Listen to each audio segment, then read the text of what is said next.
Okay, so now it's 9 o'clock in Singapore and Malaysia and the Philippines, and already 8 o'clock here in Thailand. So we're going to begin. So good morning, everyone. We're going to start this first Humanities in ASEAN webinar organized by the School of Liberal Arts at Mae Fah Luang University here in Chiang Rai, Thailand. During this webinar, which will last about 3 hours and a half approximately, we will be discussing how to improve the teaching of literature to ASEAN university students. And you should have received in your email a document with the webinar's program, including biographies of all the participants. And the same document, I will be sharing it in the chat box in a few minutes. So we will begin with a keynote speech by Associate Professor Dr. Susan Chu from Nanyang Technological University in Singapore. And then we will follow with short presentations by distinguished professors from various universities in ASEAN. Because we have limited time, instead of inviting questions and answers after each one of these short presentations, what we will do is to postpone the Q&A until the end. And this will include an open panel debate where we hope to engage in a fruitful discussion with all our participants. Now, we have about 15 panelists and about 40 more people signed up through the Eventbrite. And I see that we're 26, so hopefully more people will be joining later on. In any case, feel free to send your questions to the chat, and we will be passing them on to the keynote speaker and to the other panelists later on. But before we get going, I would like to invite the Dean of the School of Liberal Arts at Mae Fah Luang University, Associate Professor Dr. Soragut, to open the event with a few words of welcome.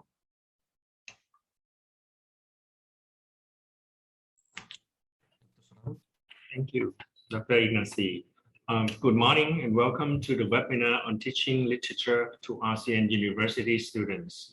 This is the first of a series of short online academic events that we are planning to organize here in the School of Liberal Arts at Mae Fah Luang University during the next months and years.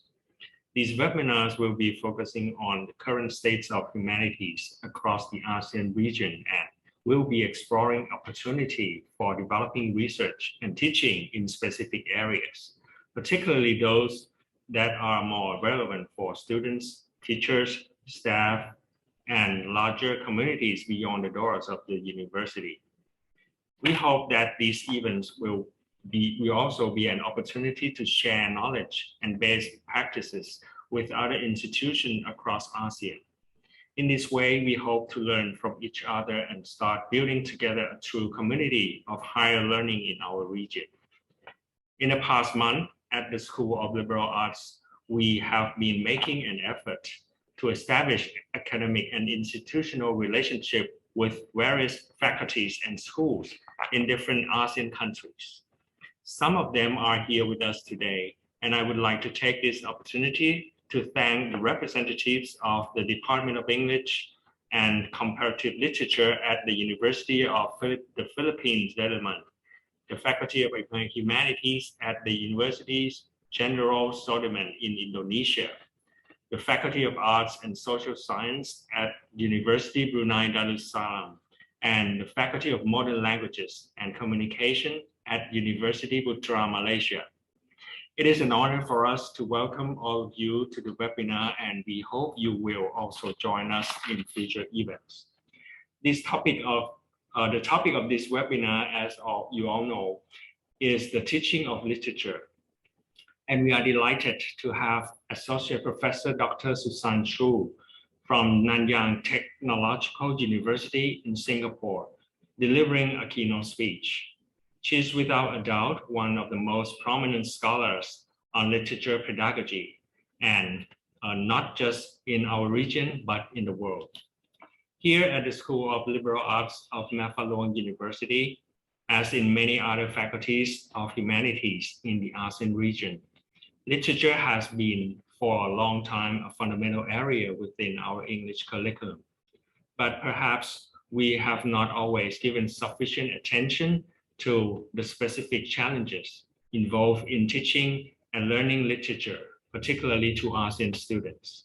So hopefully this event will help us improve ourselves and learn from everyone's experience And in order to develop student-centered literature pedagogies that are more inclusive and relevant for the diverse social, political, and cultural reality of the ASEAN region today.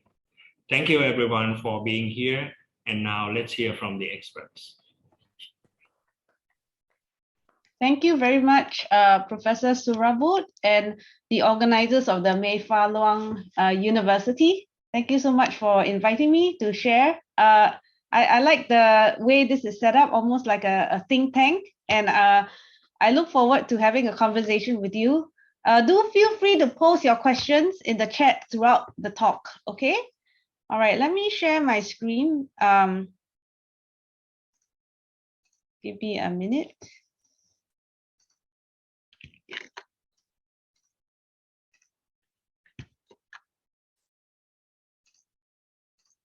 Okay, are you able to see my screen?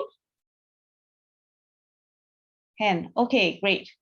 All right, so my topic today is about developing ethical thinkers in the global world. I'm going to share current research on ethical criticism and its implications for the teaching of literature. So a little bit about my background. I actually teach at the National Institute of Education, which is the School of Education in Nanyang Technological University in Singapore. So my students are actually undergraduate and postgraduate students who are preparing a career in teaching or who already are teachers. Okay, so with that in mind, many of my examples have that background towards preparing them for a career in teaching literature. Okay, so I want to start with in part one, talking about globalization first and literature education, and why then ethics has become important. In the last couple of years, my research has really been interested in the relationship between aesthetics and ethics, and especially the rise of ethical criticism. So ethics has come to the foreground since, it is not a new term, just like globalization, right? Globalization is an age-old term, centuries ago when human beings left their lands in search of newer places. But I think the difference today, as we all know, is that globalization has become more intense than ever before, driven by technology and many other factors. I think many of us recognize this image. It's called the blue marble. It was one of the most reproduced images of the planet in the 1970s. And ingrained in the consciousness of people was this idea of ourselves as a single species on Earth. So this idea of global consciousness became more evident, especially towards the late 1990s. Governments all over the world, including transnational organizations like the OECD, World Economic Forum, all came up with all these global education frameworks. And part of it was about how we can push for critical thinking, creative thinking, global awareness. On the left, this framework is from Asia Society. On the right, this is from our Ministry of Education. And so it was how we can incorporate global education into schools and universities. So what is global education? UNESCO talks about global education in this way. It's about empowering learners to assume active roles, to face and resolve global challenges, to become proactive contributors to a more peaceful, tolerant, inclusive, and secure world. And this is not just for academics in social studies or sociology, right? It's also everyone plays that part in promoting global education in the subjects that we teach.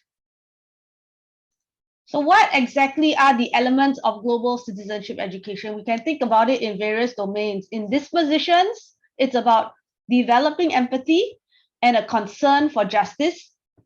In terms of knowledge, it's about how we can prepare students to become acquainted or be conscious of current affairs, to see how the world is interconnected, how the global affects local spaces, to experience multiple cultures. And this is why universities, we have all these cultural exchange trips. And then also intercultural communication, learning different languages. In terms of skills, it's about how we can teach students to appreciate diversity, to negotiate intercultural conversations, facilitate intercultural partnerships. Now, the question I want to ask is, what is literature's role in global citizenship education. And I would say it's not so much knowledge, although through literary text, we can learn about the world, we can learn about other cultures.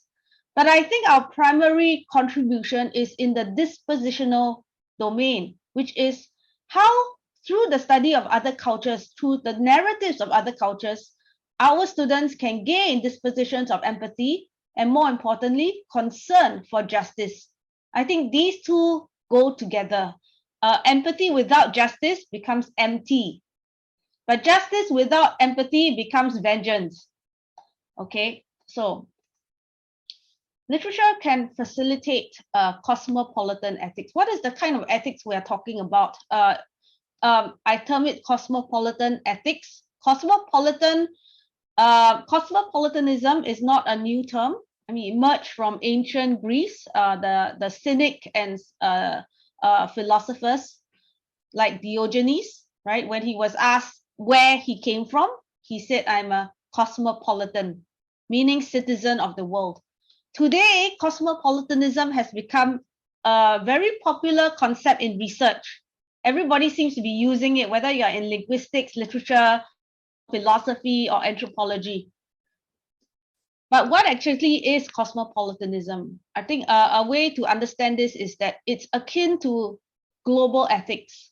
It's a way to think about how we can connect to each other in the world in an ethical sense. So there are some key features of cosmopolitan ethics. One is that it's anti-fundamentalist. It's about not sticking to one position, but a willingness to suspend judgment. It's all these views about openness to difference, accommodating multiple forms of belonging rather than singular or monolithic forms of belonging. It is dispositional. It is not about knowledge. It's not about a body of set knowledge, but it's an orientation towards the self, towards others in the world. And it's about breaking out of self-centered narcissism. Okay, so I also do a lot of work in Confucian cosmopolitanism. So cosmopolitanism is not just a concept from the West, but it emerged in a lot of Eastern thought, like Confucianism, where Confucianism talks about the idea of ren, which is the idea of being invested in the flourishing of others in the world, a key disposition that we all must have. So in this way, cosmopolitan ethics can be described as other-centric. It is about how the self can live in relation to others in the world. So the self is innately relational and pushed to move beyond its own subjectivity towards a sense of responsibility. So response, when you respond to a text, is also tied to responsibility to the other. Response and responsibility go together. A key philosopher is Emmanuel Levinas, who talks a lot about this other-centric ethics. In terms of its pedagogical approach, it's dialogic because it's about building relationships and affinity with others. So it's about critical dialogue rather than imposition of truths. I think we're moved away from looking at text as imposing truth, right? But as a platform for dialogue. And finally, ethical engagement, which is the idea that text can be a platform for us to engage with ethical dilemmas and ethical concerns in the world. And this is because literary texts are incomplete, meaning most of the time they're ambiguous, they are polysemic, meaning open to multiple interpretations. So let me talk a little bit about how this relates to literature and specifically the movement of ethical criticism. So in this second part, I want to give you a bit of background before I talk about how we can apply this in our teaching. So in terms of key movements in literary studies, what has become dominant, not just in schools, but universities? I mean, I think it all started with new criticism in the 1930s and 1940s, where it was really about the aesthetic qualities of text, looking at the genre, looking at the stylistic techniques. So various movements since then have challenged new criticism, especially its elitism, its fixation on the Western canon, right? And its insularity, because new criticisms, one of its principles is that you can only study the text. you shouldn't take into account the author's background or the social historical context.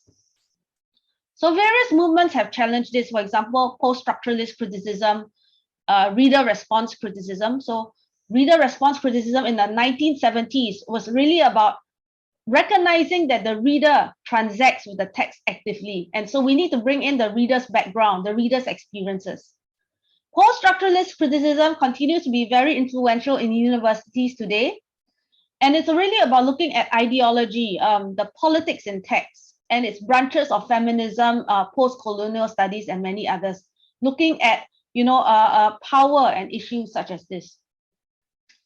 In the 1990s, we had culturally relevant pedagogy, right, with the Black scholars in America that looked at connecting teaching to the cultural characteristics and experiences of diverse students in the world. And finally, around 1990s, towards the turn of the 21st century, ethical criticism became popularized by a lot of key scholars in literary studies. This was about how the text should not be seen as an isolated entity, but the text as a platform to engaging with others in the world and real-world ethical concerns. And this is tied to the emergence of ethical criticism. So why ethical criticism? I think if I think about one of the key areas that ethical criticism challenges, it is this idea of closed reading. With new criticism focus a lot on the aesthetics of text, particularly, the plot, the character, the setting, the style, and theme. And I think the majority of literature teachers, when they go to school, they tend to focus on what we call these 5 areas of study. But the problem with this is that it leads to a kind of closed reading. The picture on your right is actually my A-level play Shakespeare. This was what we were trained to do when I was doing my A-levels many years ago. Okay, we were trained to dissect the text and look at every single line, look at every single word. And this was my textbook. This was what we were trained to look at a text so closely. But at the end of the day, we ask ourselves, is there anything beyond the text? Yes, I know this Shakespearean play, The Winter's Tale, very well. I've dissected this. I spent time deconstructing it in the classroom, but what is its connection to ethical issues in the world? And the irony is that writers do not write primarily from an aesthetic perspective. They write because they are concerned with justice, they're concerned with ethical issues. And yet in the classroom, this is often secondary. What is primary is the aesthetics of the text. So since the late 1990s, I think a lot of scholars have looked at ethics, and there's been what is called an ethical turn in literary studies, with major scholars exploring literature's connection to ethics, justice, social justice activism. Many of them return to Aristotle, right, who, as opposed to Plato, first talked about literature not to be appreciated for its own sake, but literature as a role in cultivating ethical reflection and moral virtue. And I also mentioned another key scholar, Levinas, who, he's known as a postmodern philosopher. He's also known as a Holocaust philosopher. I think his family was killed after World War II, and some of his major works emerged from the reflection of the Holocaust. His famous slogan is ethics as first philosophy, which is philosophy that prioritizes the encounter with others above others. So for example, Levinas talks about how, ethics should be prioritized above, say, aesthetics, above other forms of inquiry. Levinas also talks about how criticism is necessary to interrupt art, what is called ethical interruption. Why do we critique art? Is because we want to interrupt the way art can sometimes objectify and stereotype others. Even if the artwork speaks from an ethical point of view, it can sometimes objectify others as well. And so criticism is important in ethically interrupting all forms of art and discourses. Another key figure in ethical criticism is Wayne Booth, who published a lot in the 1980s and is very well cited in the field. His essential argument is literature is a platform for applied ethics. Because when you read stories, you learn to think about the virtual cases that parallel the cases you see in the real world. Okay, and so literature can be used as a platform to engage students in ethical discussions and ethical dilemmas that they encounter. And finally, more recently is Martha Nussbaum, whose work talks a lot about the narrative imagination. She focuses on how the imagination allows us to step into the shoes of the other, what she calls the narrative imagination, thereby allowing us to empathize and develop a cosmopolitan consciousness. We may not all be able to travel to Ukraine, but we can read stories from Ukraine. And in this way, try to step into the lived experiences of other people who are encountering violence. And that is the start of empathy. Okay, so in summary, what is ethics? This is my definition. It's, a concise definition. I think ethics is an inquiry into the question of how one should live in relation to others in the world. And therefore, in this definition, there are two dimensions to ethics. There's the analytical dimension, in which ethics involves analyzing why certain norms are right or wrong, who decides this, and what are the principles that inform this. And then there's a practical dimension, which is ethical inquiry applied to moral dilemmas in the real world, like abortion, euthanasia. So there's an analytical and there's a practical dimension. Now, before I go on, I want to make an important distinction between ethics as opposed to moral education. In fact, they seem to be interchangeably used, this term ethics and morality. But I want to argue that ethical criticism is actually opposed to moral education. Okay, so what's the difference? If you go back to the etymology of the term ethics, it comes from this Greek word ethos, which is about character. Whereas moralis is tied to the Latin term moralis, which is about customs and manners. So when you look at these terms, you can also see certain nuances. So ethics really is about how a character develops in relation to others. When we look at characters in stories, we are analyzing, we are making judgments about how the character it has developed. But moral education is concerned with customs and manners, and therefore right and wrong according to social conventions. So what does this imply? Ethics is inquiry-oriented. Its pedagogical approach is dialogic and it's analytical. Whereas moral education tends to be didactic, because if it's all about right and wrong, then I'm using stories to teach certain social conventions. I'm teaching people what to do. So in literature education, when we talk about ethical criticism, it is directed at ethical inquiry and analysis. It is not moral education.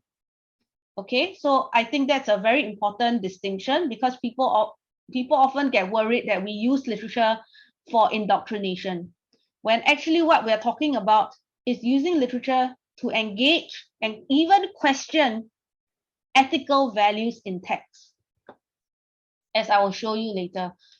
So in summary, when we think about teaching literature in college, at university level and schools, I think we need a holistic approach. So my idea of a holistic approach is that it engages with the three domains of aesthetics, politics, and ethics. In whatever text that we teach, we still need to talk about the aesthetics of the text, its style, its genre, its period, its how the authors represent and communicate ideas. But we also need to talk about its politics. How did this text emerge in the circulation of text? Where are its power and discussions of power, its gaps, its contradictions? What are its underlying philosophical ideologies? What are its bias representation? Here we can also use literary theory, whether it's Marxism or feminism or post-colonialism, to look at the politics of text.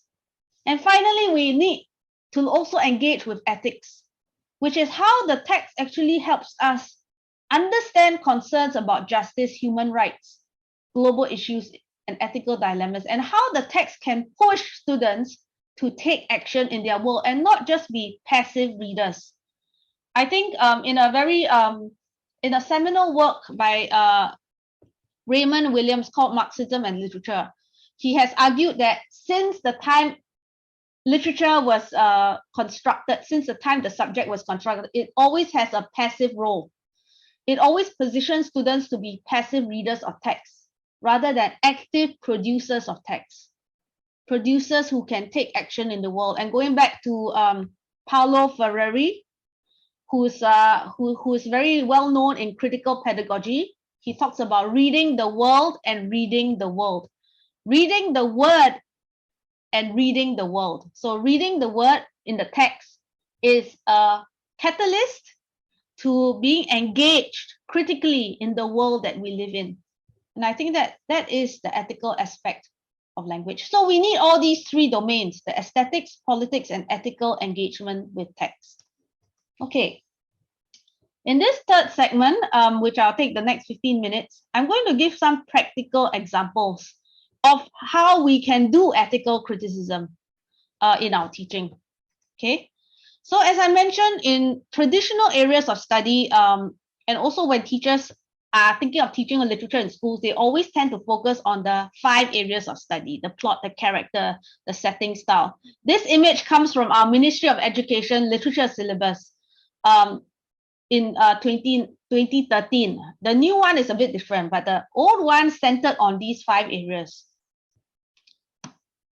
But I think what we can do is not to do away with the aesthetics of text, but to think about how we can analyze the aesthetics of text through the angle of ethics. So what I believe is not removing aesthetic engagement, but adding another layer. Let me show you what I mean. So plot, instead of looking at narrative order, instead of looking at narrative structure and plot devices, we can also look at plot through the angle of ethical dilemmas and its underlying philosophical values.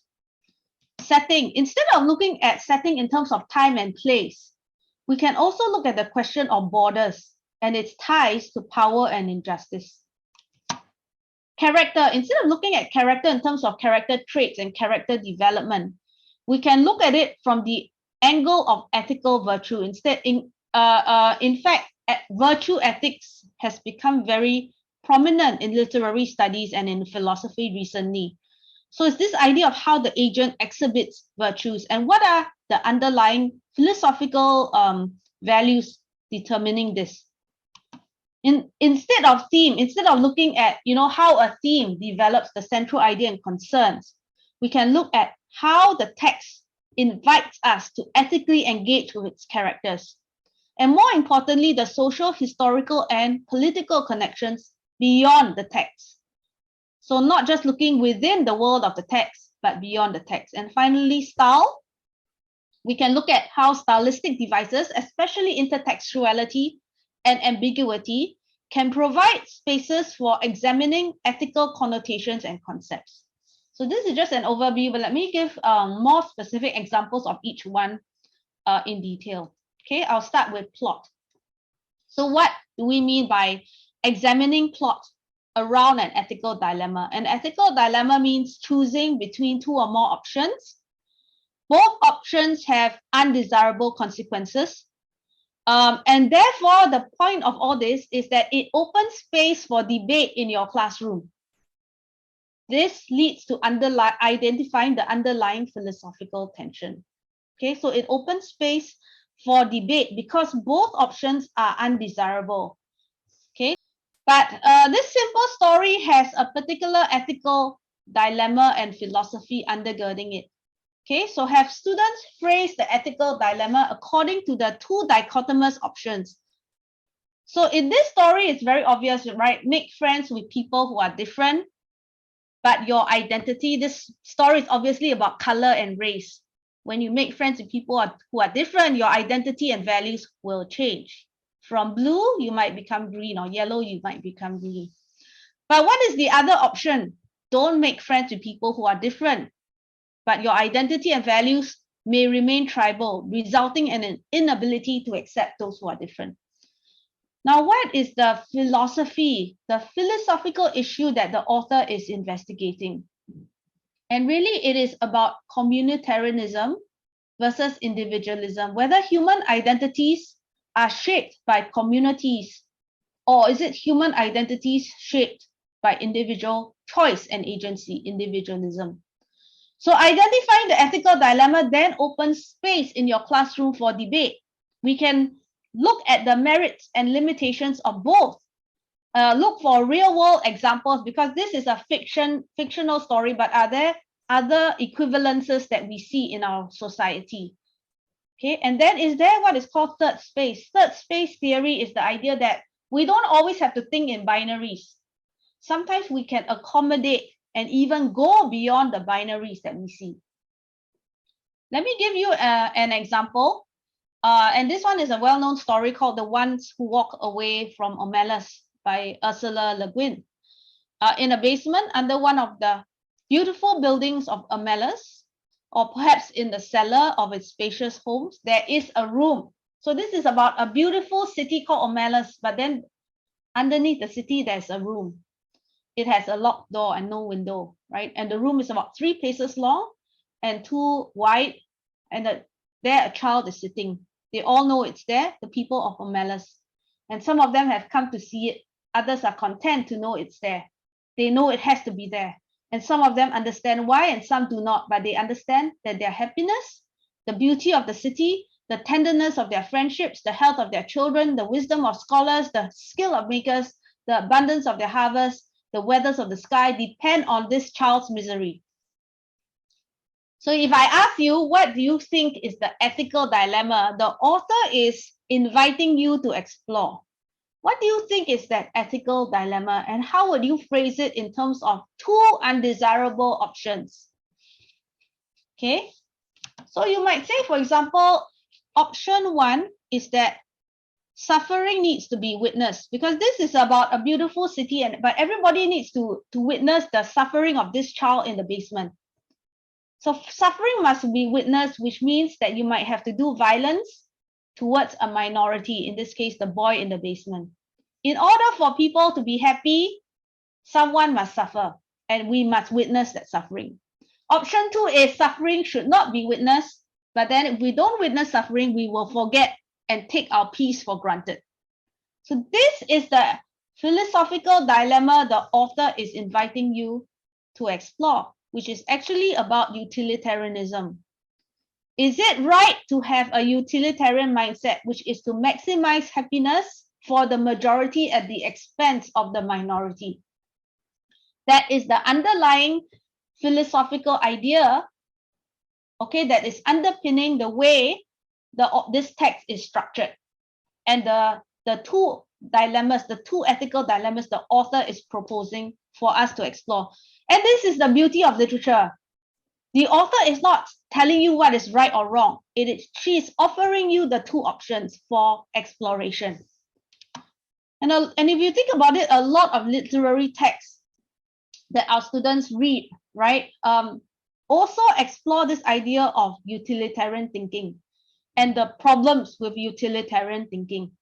Okay, so if you think about the Ones Who Walk Away from Olympus, another very famous story is called The Lottery by Shirley Jackson. It's the same idea. Every year, one person has to draw the lottery and be stoned by the villagers. The Elephant Vanishes by Murakami. The Hunger Games, I'm sure your students would know this. Very well-known story. Every year, a few people have to participate in the Hunger Games for the peace of the majority. So it's actually very helpful if teachers have a basic knowledge of ethical philosophy, especially utilitarianism and deontology, because this allows them to have the kind of ethical concepts for discussion in the classroom. So some of the criticisms of utilitarianism is that we infringe on the rights and the dignity of the minority. We treat other people as instrumental ends, and we use cause and effect reasoning. But the opposite of utilitarianism is often deontology, which is universal rights, universal principles like human rights. The problem with this is that, are there such things as universal principles? Universal principles like human rights have also been used to colonize others. So I think there are problems with both. And this, again, gives students the space to have these deeper philosophical discussions in your classroom. Okay, now in terms of setting, instead of looking at just about time and place, we can also think about how space is set up in the text. Where are the borders that demarcate the us versus them? How are people othered through the spaces that are marked out in the story? So sensitize students to not just the physical spaces, but political and discursive boundaries. Then who has the power to name these boundaries? And what are the values that are reinforced as a result? So we identify institutional and symbolic forms of violence that become normalized. And finally, in terms of setting, it's not just about analyzing spatial borders in text, but also thinking about how the text envisions cosmopolitan ways of living together and what policies or laws can support the flourishing of all. Okay. So character, so I've talked about plot and setting. Now, in terms of character, we can also think about evaluating character through this lens of virtue.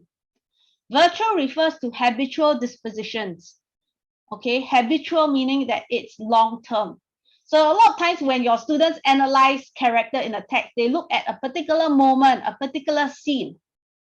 But virtue is something that a character acquires over time. And how do we look at virtue? Returning to Aristotelian idea of phronesis or practical wisdom, we can look at how characters respond to ethical dilemmas and how they achieve what is called the balance between extreme behaviors. So for example, this is Aristotle's golden mean, right? Courage is the balance between cowardice and rashness. How does the character exhibit balance in the face of ethical conflict? And then how does the character develop certain long-term dispositions? Because virtues are long-term. And what are the philosophical beliefs motivating his actions? You can also critique virtue by asking what seems to be the virtue or value that the author is promoting in this work. Which group does he or she align with, and why are these values idealized? Can we envision alternative values? So a lot of times in my classes, we might look at popular culture films or pop music, and we think about what are the virtues that the author is projecting. Does it marginalize particular groups like women or particular racial groups? Instead of looking at the story thematically, how an author develops the theme or how the author represents an idea, we can think about how the text is inviting us to see and feel from the perspective of the other. So who is othered in this text? So we think, for example, why is this absent father compared to a lion?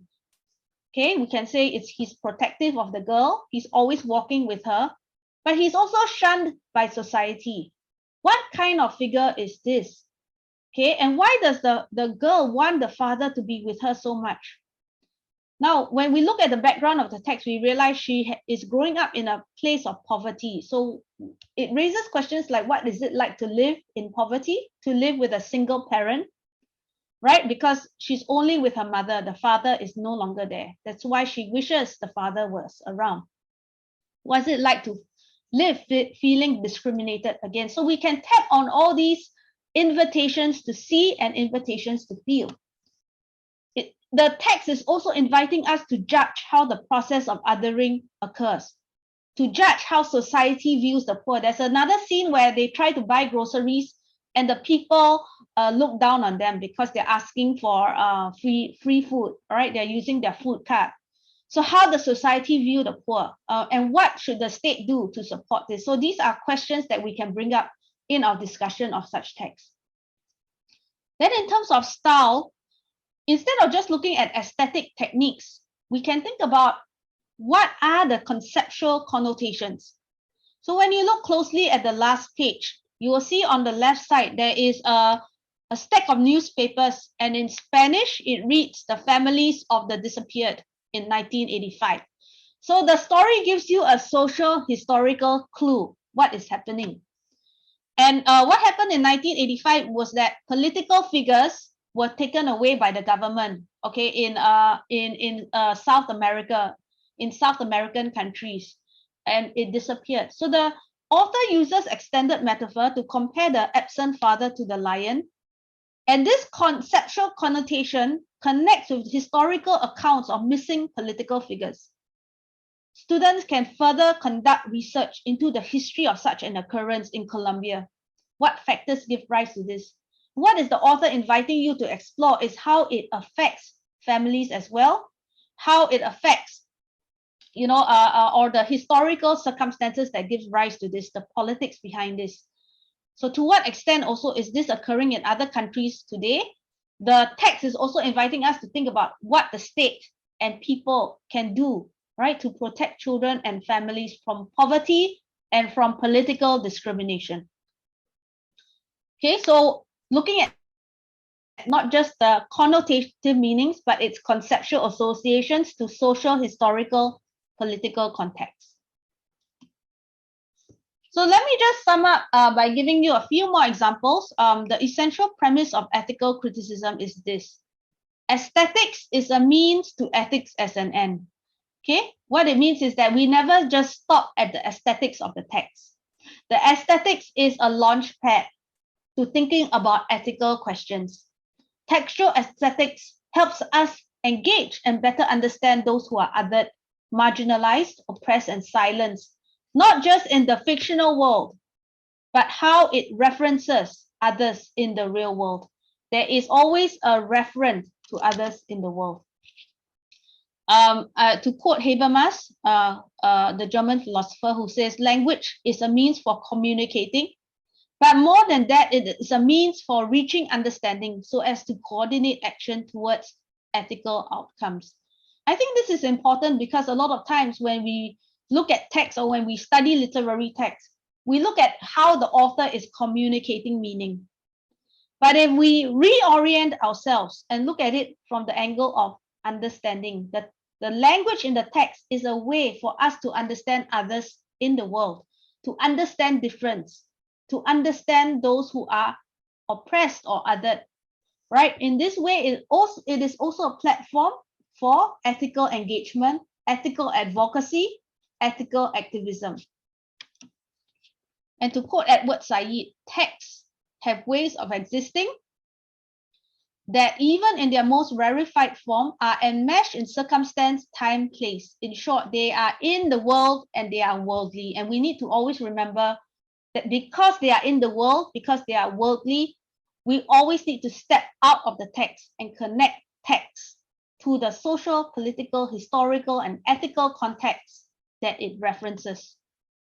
And so the second strategy is practical ethics. I talked about analytical ethics in terms of looking at aesthetic techniques from the angle of ethics, but practical ethics is also important. It's about connecting text to real-world ethical concerns, particularly related to justice and human rights.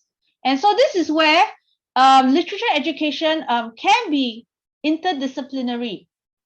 We can connect to various contemporary movements that are actually quite popular right now, like human rights education, social justice education, peace education, multicultural education, eco-criticism, environmental criticism, right? And I think actually there are quite a number of my undergraduate students. They've gone on to do masters, not in literature, but in global studies or in human rights, right? Because they can see the connection between literature and all these justice-oriented movements.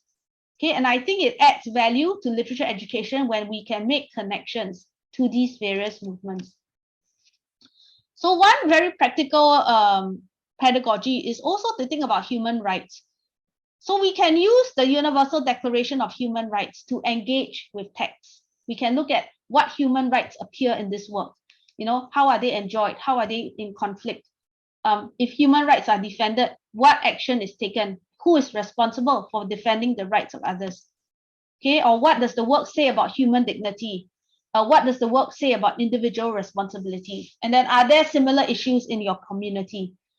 Right, so even looking at the Universal Declaration of Human Rights, the 30 articles next to a text, okay, and students can then use those 30 articles to actually read that text. But we can also use the text to question human rights. We can ask, are these rights applicable in all countries or only in specific contexts?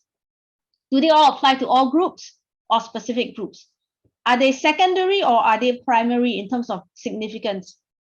And then what are the philosophical values that actually ground these rights? Do we agree with them or not? Right, so students can also use the literary text to problematize the universality of human rights. Okay, my next few examples, I think I'll try to end in 5 minutes. I want to give you some examples of how in high stakes literature assessment, ethical questions have now been infused in these literature assessments. Okay, I'm sharing from the IB and many others, but this has implications on the teaching of literature for our teachers. So, for example, this is New South Wales, Australia's English curriculum, and you see that there's an emphasis on multimodality, using graphic novels, using magazine covers. In this isn't high stakes exam paper. The question is that students had to look at this magazine cover from the New Yorker and explain how it represents diversity. So they have to understand the concept of diversity. They have to understand the concept of representation. Then afterwards, question 2, they have to read another poem, and then they have to do a comparison between this magazine cover and that poem and how they convey ideas about connection. So if you look at the curriculum, the students read a range of prose, fiction, drama, poetry, non-fiction, film, media, digital text, all right, over 2 years. There's a focus on the experiences of people in Asia. And there's a focus on cultural, social, and gender perspectives. And all this is tied around the idea of human experiences of diversity. Okay, so let me give you another example. This is the IB Language and Literature curriculum, where students, have to look at, again, diverse texts and understand the relationship between text and diverse cultural perspectives. One key feature of the IB curriculum is students must study translated texts from around the world. Okay, so they have to write a comparative essay on translated text. And then in terms of the internal assessment, they have to select a literary work and a non-literary work and look at how these works have approached a global issue. Okay, so this is similar in the literature paper as well. Okay, in the comparative essay, they have to they have to apply post-structuralist and ethical criticism. They have to explore texts from philosophical, ethical concepts like identity, culture, creativity, communication, perspective, representation. And in their internal assessment, once again, they have to come up with a portfolio. They have to look at various works, one written in an original language and one written in translation, and explore how these texts explore or represent a global issue. So through this, they have to look at things like culture, identity, and community, aspects of class, race, ethnicity, nationality, gender, sexuality. They have to explore issues of politics, power, justice. Okay, and then things like beliefs and underlying values. So what I'm trying to show here is how there is a trend. I think recently I was involved in the IB curriculum review that happened, and this new push towards global issues is something that came up in the new syllabus. So there's a trend now in high stakes assessment, okay, to infuse ethical questions in literature assessments, where students have to look at translated texts, where students have to engage in comparative studies, where students have to anchor their arguments around global issues and ethical concerns in the world. Okay, and finally, I want to mention about the reading of world literature. The reading of world literature traditionally has been around classical texts from different cultures. But we can also reorient our reading of world literature to explore current global issues, not just in the world, but also in the region, right, in the Asian region. So let me just give an example of a unit that I planned with my research team recently. It was about exploring Asia through poetry. And we wanted to introduce students to poetry and poets from Asia using English and translated texts. One of our key aims was also to introduce new poetic forms emerging from Asia, because our students are very familiar with the Western forms like sonnet, limerick, ballads, and all that. But we wanted them to understand Asian poetic forms. and to recognize the perspectives of text as embedded in social historical context and lived experiences. And finally, to provide a more active opportunity for them to experiment with dialogic form, to express contradictions in their world. So this is just an overview. It was not a long unit. It took place over 10 weeks, and there were 4 components. We started with thinking about Asian stereotypes, and the idea of Asia as not a homogeneous entity, but Asia as comprising many different groups, as complicated. Then we went into the Asian poetic form. We focused specifically on the Lande and the Ghazal. We looked at how these forms emerged in history, and we read many different examples. Our third segment was looking at poetry as resistance in Asia, how various poets use poetry to resist their political context. And then we looked at the social historical context underlying their resistance. And at the end of it, we introduced this form that emerged from Singapore. It's called the twin cinema. It is a dialogic form where there are multiple voices infused in the form of the text. Students did their own creative writing. They researched into a problem that was global or regional, and they used this dialogic form. They collaborated with others to create and then to perform it. So this is just an overview and an idea of the various texts that we selected, highlighting the voices of different people from Asia, the framework of encountering something that is foreign, even though it is in our region. And our main aim was to depart from an Anglo-centric curriculum, focusing on established canonical writers from the West. We wanted to introduce newer writers, even from the Middle East, even from parts of Asia, and how this is tied to particular social contexts. Okay. So in summary, I think what I've gone through, I focus on the pedagogical approaches to ethical criticism. So in summary, I've looked at analytical ethics, which is how we can read aesthetic techniques from the angle of ethics, and how we can reshape our idea of plot, character, setting, style, and theme. We can still do this, but add an ethical layer to understanding these. And then I've talked about practical ethics, how the text can be a launch pad to engagements with the world. So this is about connecting text to their society, to other texts. So the comparative approach, including translated text, where they compare how both texts represent an ethical issue.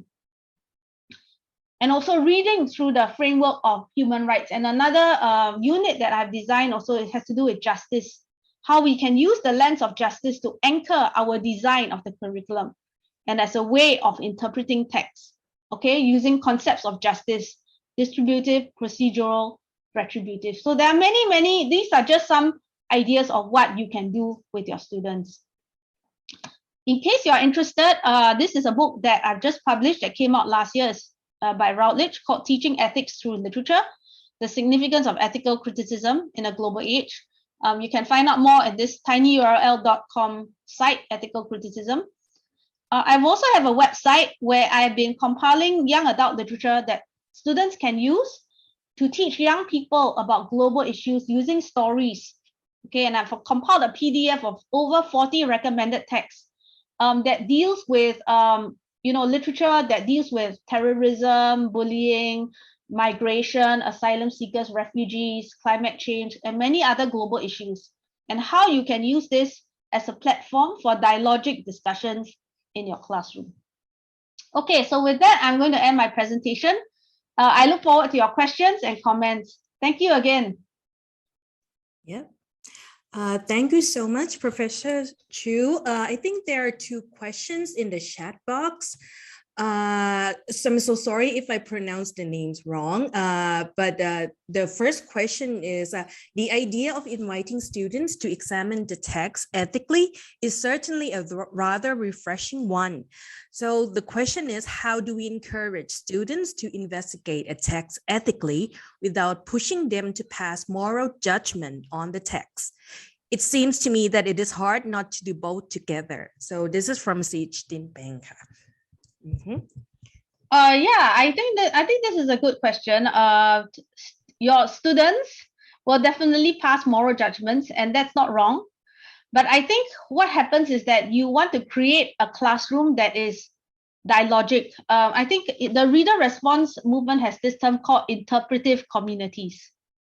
So think of your classroom as an interpretive community. Okay, so one of the pedagogies I do is when I'm giving a text, right, I get students first to ask questions about the text. Okay, without me interfering or without the class interfering, they respond to the text first. They ask, and I tell them not to give any judgments first. I always start by saying, write down, free write, okay, questions you have, problems you have about this text. Now, then we use these questions as a platform for discussion. I get other students to try to respond to other people's questions, right? And so then we have a dialogue after this about the text. And I find that this actually promotes, you know, a more dialogic space, because I don't want students to immediately make judgments about a text. I want them to start with questions first, because in this way, they take some distance from the text. Then second thing is, I want other students to try to respond to other students' questions. So this pedagogy of learning to listen to other people is very important in the classroom, so that you are not stuck in one viewpoint, but you learn to listen and you learn to respond to other students' viewpoints. Okay, and then the third thing is that we facilitate what almost like a Socratic discussion, in which the idea is to come up with multiple perspectives that you can gain from the text. So from the example I showed you, when you look at ethical dilemmas, there are usually at least two perspectives you can gain from a text. Whenever you look at an ethical dilemma, there's not one position, and both positions are equally valid. You know, and that's why I think that becomes a powerful space for discussion. The author himself may not be promoting one position. The author may be inviting you to explore the validity of both positions. And so one of the things I ask students to think about is, what are the multiple perspectives or the multiple ethical options that the text is inviting you to explore? Okay, and then also think about how, you know, there are real world context that you can provide more examples of. So I think this is one way of refraining from moral judgments. Okay, thank you so much. Since now it's already 10 a.m., so we might have to move the other question in the Q&A session at 11 a.m. Sure, okay? But I'll answer it in the chat anyway. So yeah. Oh, okay. Okay. Okay. Thank you so much. Thank you. Yep, thank you. So next, we are going to move on to the short panel presentations by the different ASEAN participants. So each presenter has 15 minutes. 2 bell signals will be given near the end. Once when there are 2 minutes left, I will use the ring here, and twice when the time is up. So during the presentations, please remember the audience to send any questions you might have into the chat box. We will be passing them on to the presenters and the other panelists later on during the debate. So once we have heard all the presentations, the questions will be discussed in the Q&A session at 11 a.m. And now Ajahn Kanisara will introduce our presenters. Thank you very much, Dr. Panchali. Next, we are going to hear 5 panel presentations from lecturers and experts from 5 different countries. And now we are pleased to welcome our first speaker, Dr. Lily Rose Tope, a professor and former head of the Department of English and Comparative Literature, Universities of the Philippines, Diliman. The area of her expertise is Southeast Asian literature, Philippines Chinese literature, and Philippine literature in English. Please give your full attention to Professor Dr. Tope and help me in welcoming her. Dr. Tope, please. Thank you, everyone. Let me share my screen first because I'm afraid of technology. Okay, here we go. Ooh, come on. Yes. Wait. Yes. Okay. Can you see my screen? Yes. Can you see it? Yes. Okay. Thank you. I'm more afraid of the technology than the talk. So good morning, everyone. Greetings from Manila. And greetings again, Dean Sorabud. Thank you for having me. I feel like I'm surrounded by friends in this seminar. So Suzanne, Katrina, Zainor, Hardev, Norita, and of course, Ignacy. Hello to you all. Good to see you again. I'm also looking forward to gaining new friends from this symposium. After listening to Suzanne, I feel that much of what I'm going to share today are reflective of what she has said about the teaching of literature, except that I zero in on the Philippine experience. And what I'm going to share today is limited to the experiences of the Department of English and Comparative Literature in the University of the Philippines, and may not or just partially reflect how literature is taught in other schools in the Philippines. So let me start with the short history. The UP Department of English and Comparative Literature has been teaching literature for more than 100 years. So established in 1910, 2 years after the founding of the University of the Philippines, the department began while the Philippines was still under American colonization. So expectedly, the subjects are mainly British and American literature, and the approach Western canonical. Our structure of education and pedagogical orientation are American. Instruction in English was widely provided so that Filipino university students are expected to have a high proficiency in English. After the Second World War, many Filipino academics went to the United States for higher degrees and came home with new criticism, a text-based approach which dominated the literature classrooms for decades. Its influence diminished but felt even until now. And I thank Suzanne for defining and explaining new criticism. I don't have to do that here. In the late 1960s, there was a resurgence of nationalism, prompting teachers and scholars to question the miseducation of Filipinos, including the way literature was taught. So, who benefited from the teaching of literature, they asked. What were these benefits? I cite two observations as to the direction of our teaching of literature. I would say that the literary education in the University of the Philippines has been influenced much by this new nationalism in terms of its programs and teaching approaches. So the first observation is decolonization. There was a veering away from Western canons, not really abandoning them, but putting them on equal footing with those from the other countries. And then there's also Philippine literature. Philippine literature has been judged inferior by colonial eyes, and we are still in the process of interrogating this judgment by revisioning our literature and culture through scholarship and the classroom. There are important developments that mark our teaching of literature. The first one is the introduction of courses on Philippine literature in English in the undergraduate, MA, and PhD levels. It is a concentration in both undergraduate and graduate levels. There is a tacit encouragement for students to choose topics on Philippine literature and culture for their theses and dissertations. So on your screen, you will see some of the courses that have been dedicated to the study of Philippine literature and English. These are just the undergraduate courses. There are equivalents in the MA and PhD. And in my travels in Southeast Asia, I have always been surprised that very few universities actually offer courses on their national literatures. And so I think we did something good in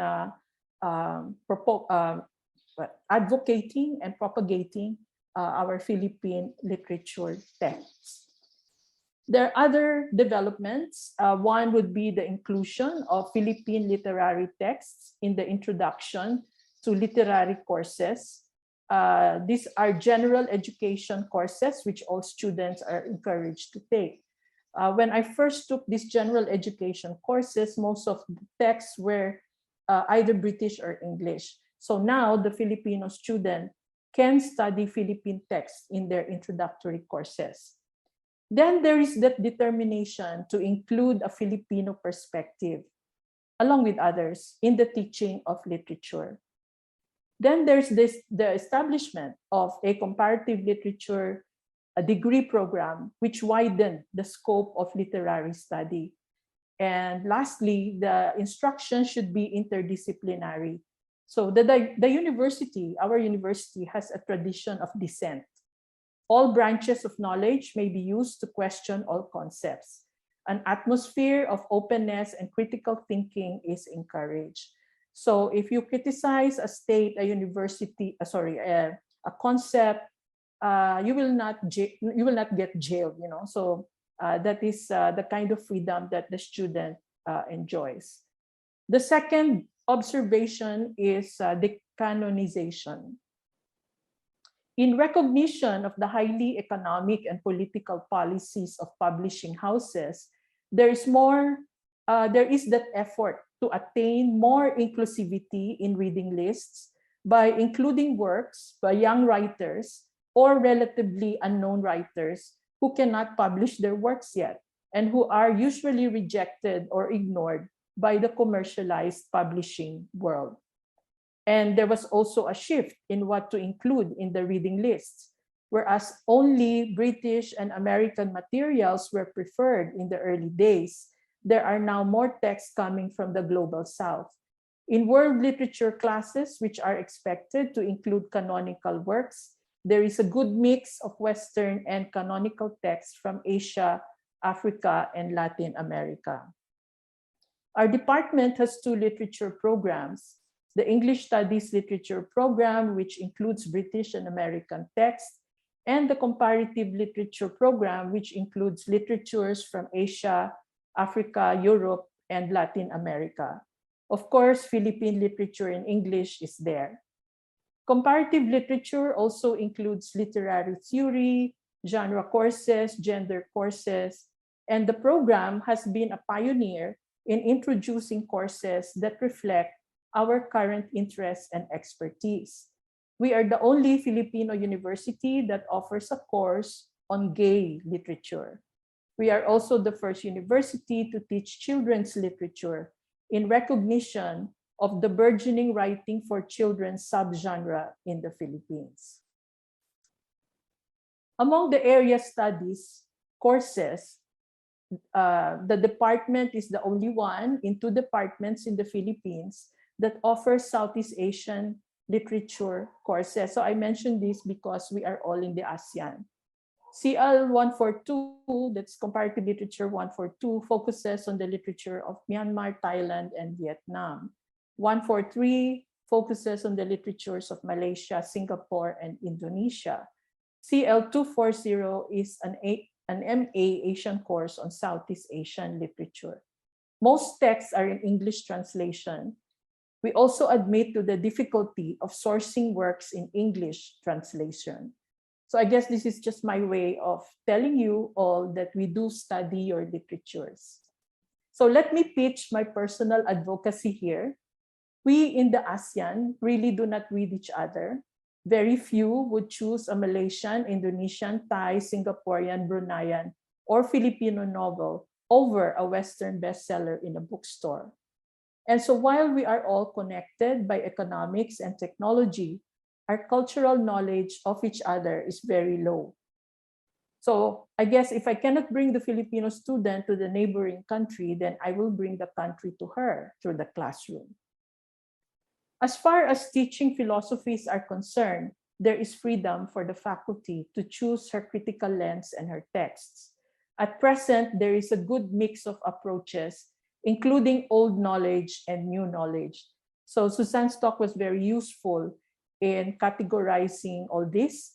So there's new criticism or formalism for the aesthetics, and then Marxism, feminism, post-colonialism, cultural studies, and emergent theories such as eco-criticism and ficto-criticism. The teaching of literature remains the interdisciplinary, especially in the inclusion of media studies, popular culture, film studies, transmedial texts, and so on. And since the teaching of literature must include a Philippine context anchored to our social reality. So to us, poverty, violence are not abstract things. These are things that we really see around us.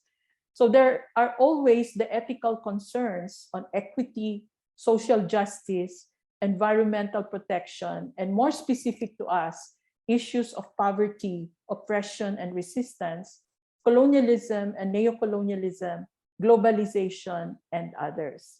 I know there are certain things that you guys cannot discuss in some of your classrooms. And I guess the Filipino classroom is lucky in that sense, because the literary classroom is a free and safe space. You can say anything and discuss anything. As we speak, the classrooms are resonating with the issues of the Philippine presidential election this coming May, as you can see in the photos, and the Russian invasion of Ukraine.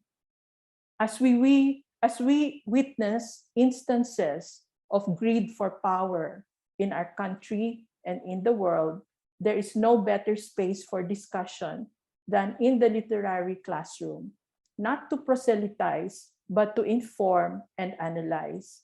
And to answer difference in opinion, we always express it with respect.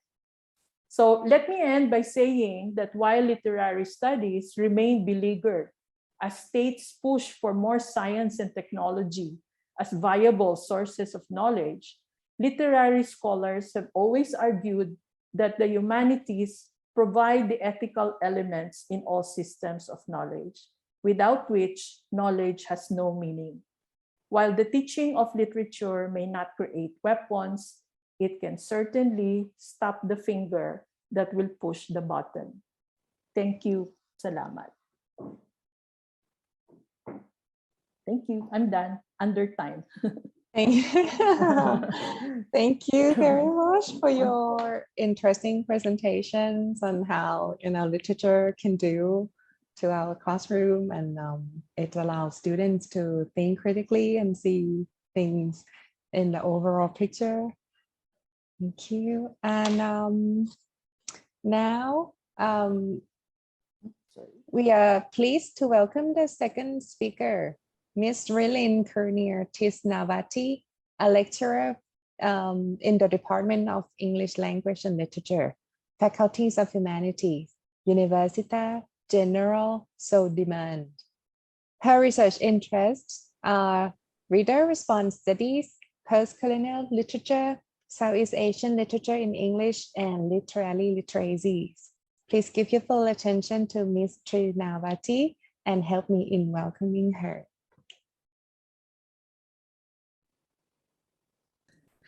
Good morning, Ms. Kanisara.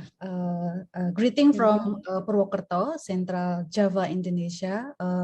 Thank you for inviting us, not inviting actually, thank you for having us to share what we have been practicing in our faculty. Probably what we are going to say to you from our faculty is slightly different from Professor Lily has said previously. So we focus on how actually teaching literature is actually to provide our students with experiences. So here I'm on behalf, here also my colleague, Ms. Mia, Ms. Vikandini, and also Ms. Diana Puspitasari in this Zoom meeting. So what I'm going to say is more on first the background of what we practice teaching in our faculty is actually following with the national curriculum that the Ministry of Education has implemented in 2020, and also how actually the practice in each of department. We have three literature department in our faculty. We have English literature, Indonesian literature, and also Japanese literature, and some closing remarks with what we have been practicing so far. Yes, to answer what kind of national curriculum that has been practiced by Ministry of Education and Culture, Republic of Indonesia, is actually what we call as outcome-based education for higher education environment. So everything is based on outcome. So we are encouraged to invite our students to produce, quote unquote, or to have their outcome during the or after the learning and teaching process. So having this as our concept to teach literature, so we also emphasize on actually how the outcome becomes the curriculum, and then how the outcome-based curriculum becomes the underlying principle to have the learning and teaching process, and finally how the outcome-based curriculum becomes the umbrella to assess and also to evaluate the students' performance. So what we are going, or I'm going to say here, is actually focusing on the learning and teaching process itself. So as I have mentioned earlier, that we have 3 literature department in our faculty. So consequently, each department tries to implement this national curriculum that is called outcome-based education or outcome-based curriculum. And how we teach the student is actually by having these 2 examples of learning and teaching process.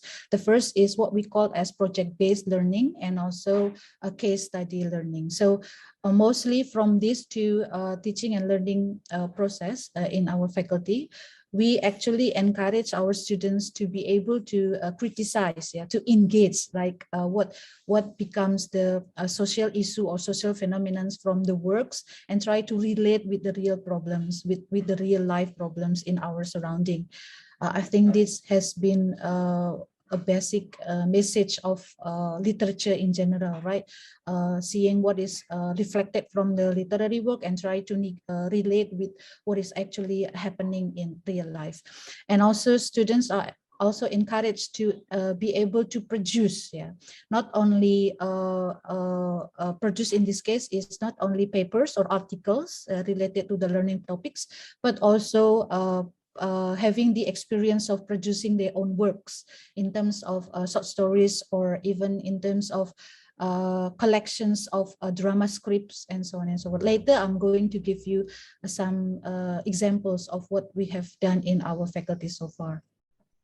And another things that we would like to share is that doing this project-based and also case-based, we also try to engage, we also try to integrate with the research. So we some of lecturers in our faculty, we try to put this teaching and learning classes, the classrooms becomes our research area. So we are not only teaching, but at the same time we are also doing research while having our students either producing their literary works, or either having the students criticizing the literary works too. So teaching and then collaborated with the spirit of research as well.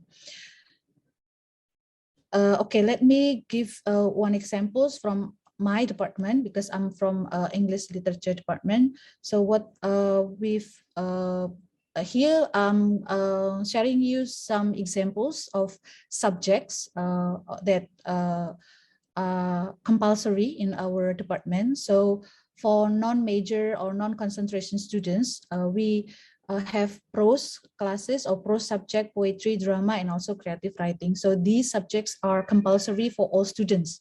That's why we call it non-major students. So all students have to take these subjects. And then another type of subject is so-called concentration subject. So only students with literature concentration or literature streams that or literature major that have to choose these 2 examples. We have theory of literature and also literary criticism. Now, from these non-major subject, for instance, creative writing, we provide the project-based learnings by having the students opportunity to compose their short stories and to publish them in the form of anthologies. So this is how actually we provide experience for the students. So they are not only in the classroom, they are not only composing their short stories, they are not only discussing the short stories from other students, but also we provide publications for these short stories in terms of anthologies.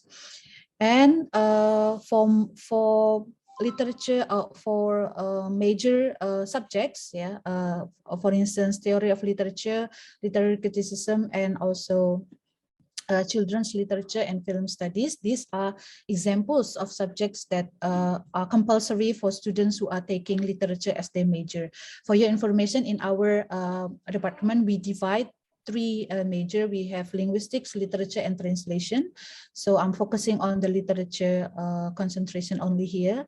So for instance, the project-based or the case-based teaching and learning process for these subjects, we provide students to make them able to criticize, to engage with the phenomenon and the issue through the case-based learning process. And also we encourage them to produce papers or articles with the literary analysis that they have to make, in terms of a project-based learning process.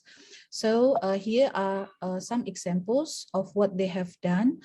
So for the literary criticism, we train the students to compose a piece of literary criticism and to publish it. So we try to give them experiences not only to write literary criticism using particular literary theories, but also we give them experiences to publish them as a journal. So this is one of the screenshot from my class when we have the submission, the journal submission among my students here. And we also fortunately we succeed. One of the paper has been published. So this is how actually the experience becomes real. They have their name here. This is the name of our students publishing their works using social semiotics, and we did analyze the movie of Zootopia. So another examples, moving to another department, that is Indonesian Literature Department. Similar things is also practiced in this department.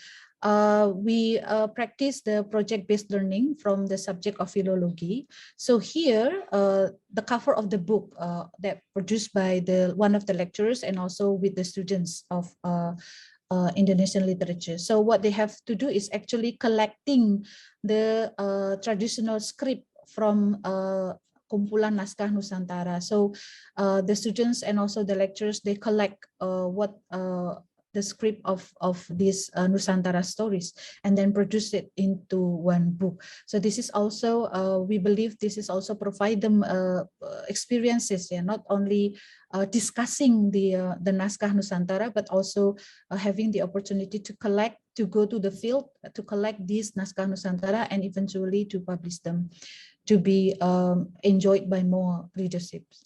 And then the last is from Japanese literature.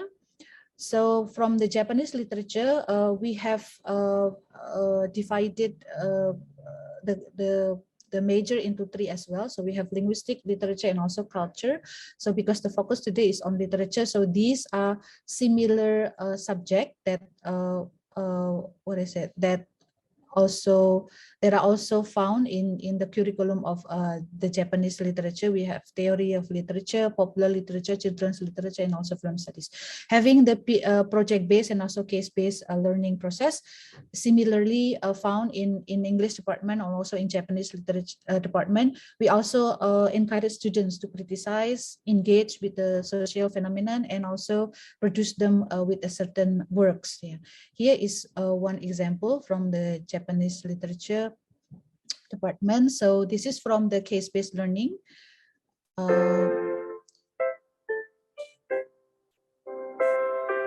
A Gentleman's Unique Taste adalah sebuah manual komedi percintaan yang ditulis oleh Park Seo-joong.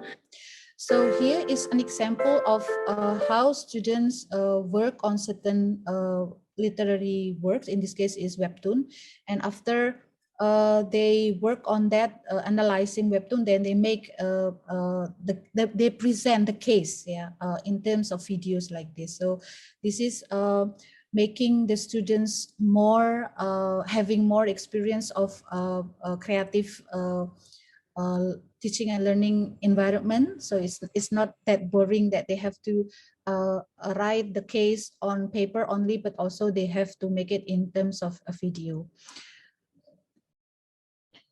Yeah, so some closing remarks is that we teach our students, as we also provide them the life experience as the outcome of the learning process.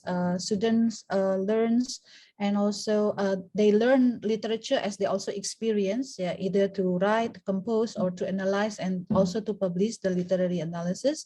And last but not least is, of course, to reflect literature with the real life situation, yeah, focusing on certain cases that they have found after they write the literary works. And the last thing is that because our university is located in a small city in Central Java, so we cannot really ignore that that we have to emphasize, yeah, even our faculty also emphasize that we need to expose the local wisdoms, either to the students and also to the lecturers, that we have to insert, yeah, this type of local wisdom while teaching the foreign literature to the students, foreign quote unquote, because English and Japanese is considered foreign, and then in our country. So therefore it brings more challenges and both for the lecturers and also for the students. I think that's all. Thank you for the opportunity. Good morning. Thank you very much. And thank you for sharing your curriculum with us and how to allow students to utilize their experiences into their learnings.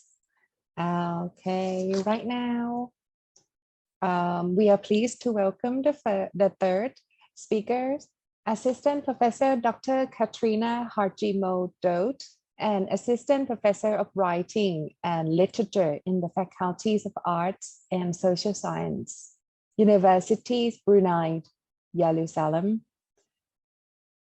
She has a variety of experiences in being the co-editors of the volumes relating to Southeast Asian female writing, being the translator and also the author of the Epigram Prize shortlisted novel, The Fisherman King. Please give your full attention to Dr. Dote and help me in welcoming her. Dr. Dote. Good morning. Thank you very much for that introduction, and thank you very much to the School of Liberal Arts for the invitation to share some of the experience from Brunei Darussalam. It's such a pleasure to be amongst colleagues who are teaching literature in Southeast Asia, and I'm learning so much already just from the sharing of the curriculums, but also the pedagogical approaches. So I'm going to offer a few brief notes on the history of teaching English literature at University Brunei Darussalam. I'm going to start with a very brief overview of UBD for those who are not familiar with the institution. It is, I would like to say, it is the leading higher education institution in Brunei Darussalam.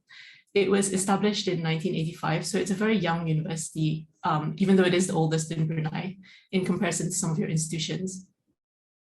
It was established as a teaching university when it first opened, with only two faculties, a faculty of arts and social sciences and a faculty of education. So it was initially a teaching university. It opened really to 176 students. Since then, it's become a highly research-intensive university, and it's currently the 4th ranked university in ASEAN, according to the Times Higher Education Rankings. Today, UBD is still a very small university comparatively. We've got about 5,000 students, 19% of which are graduate students, and 500 staff. So the English literature program at UBD is located in the Faculty of Arts and Social Sciences, which is also the largest teaching faculty at university. We've got approximately 2,000 students, including 40 active graduate students and about 60 faculty members, with a good ratio between international and local academics. So that's kind of my introduction to UBD for some context. As I go into a history of English literature at UBD, I'd like to offer two disclaimers. The first disclaimer of which this is really a history of English literature at UBD, and it's separate from the history of Malay literature at UBD. And my second disclaimer is that I'm very clearly not a pedagogical expert at all, so I offer these reflections as I guess as an observer and a historian of the program at UBD rather than as someone who has expertise in terms of pedagogy. I've learned very much on the fly how to teach students. And I don't know that I can say that I've been very successful so far, but we continue to try. So the English literature was introduced as a Bachelor of Arts degree program in 2009, so fairly recently. The first graduates were produced in 2013 and 2014. So the first batch consisted of about 5 students. So it was a very small program and it continues to be a very small cohort.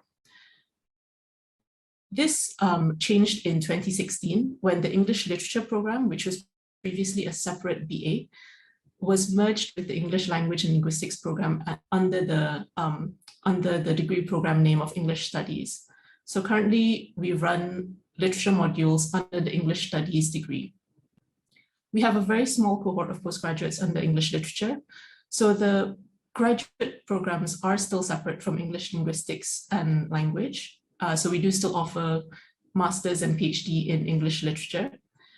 To date, we've had only one postgraduate who has graduated in 2021, although currently we have about 5 master's students and 1 PhD student at the faculty. A good mix, I think. I think all of our master's students are local, but our PhD students tend to be international. Just to offer some context as well, because it's a very small program, we only have 4 members of the literature faculty. Since the beginning, we've rotated between 3 to 5 faculty members teaching literature degree programs. So one of the benefits of merging literature and with English language and linguistics was that it reduced the teaching load and pressure for 3 faculty members trying to carry an entire BA in English literature. So the teaching load has definitely reduced because all of our literature modules, barring the introduction, are now elective modules. So I just want to draw your attention to the bar on the side to show the Malay literature program. Malay literature, unlike English literature, has continued to be separate from Malay language and linguistics. And that's been the case since 2009. So they have their own history. And I think it's a very interesting program. They are also quite small in terms of size. So I think there are currently about 5 undergraduates in the Malay literature program, although they do have a healthy number of postgraduate students. So I've mentioned that one of the benefits of reducing the teaching load has been because all of the local members of the literature faculty, all 4 members of the literature faculty currently are all local and considered early career academics. So this reduction of teaching load has been beneficial to rotate staff around so that early career local academics can take time off to go on postdocs. For example, one of our members has currently been the recipient of a very prestigious postdoctoral fellowship in Norway. But this poses its own challenges because all of the locals are also ECAs. There is very little in the way of mentorship. So since the introduction of the English literature program, we've had one eminent visiting professor, Edwin Tambu from Singapore, who was also the poet laureate of Singapore, I believe. But since then, there's been very little in the way of senior mentorship in literature in particular. So I think most of us have had to look elsewhere for mentorship and development. So I'm just putting up a slide for existing modules in English literature in FAST. You can see that the literature modules are included with the language and linguistics modules. I would say that the literature modules at FAST have undergone multiple revisions since 2010. There's what I call the original recipe modules, some of which continue today. So for example, creative writing has always been a staple of the literature program. These modules were revised in 2016, and last year they were revised once again to include new modules such as global Shakespeare, contemporary Bruneian literature in particular in English, applied literature, New World literatures, Wordsworth, Wilde, and so on. I think these changes and inclusions signal a few developments in our literature program at UBD. And there were a bunch of different questions we asked ourselves when devising these new modules.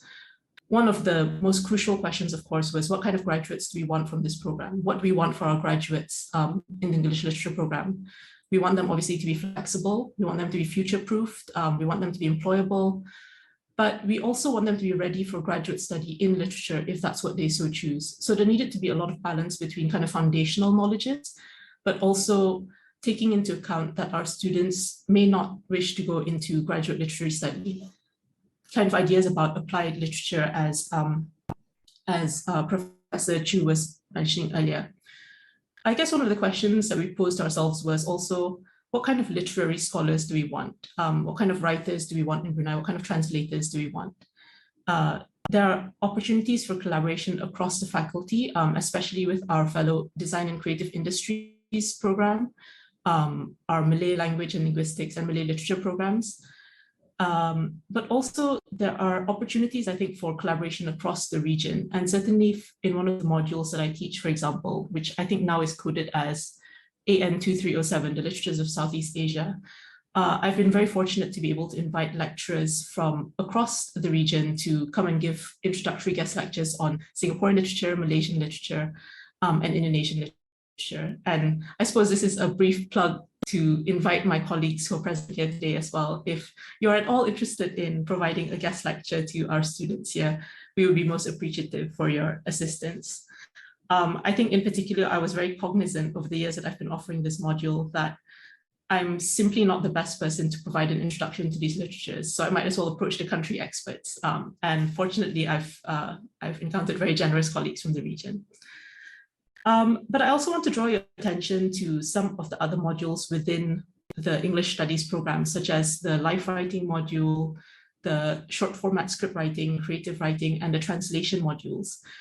I think something that I want to flag up is that our students in English Studies program are very much part of what I would consider the literary ecosystem of Brunei.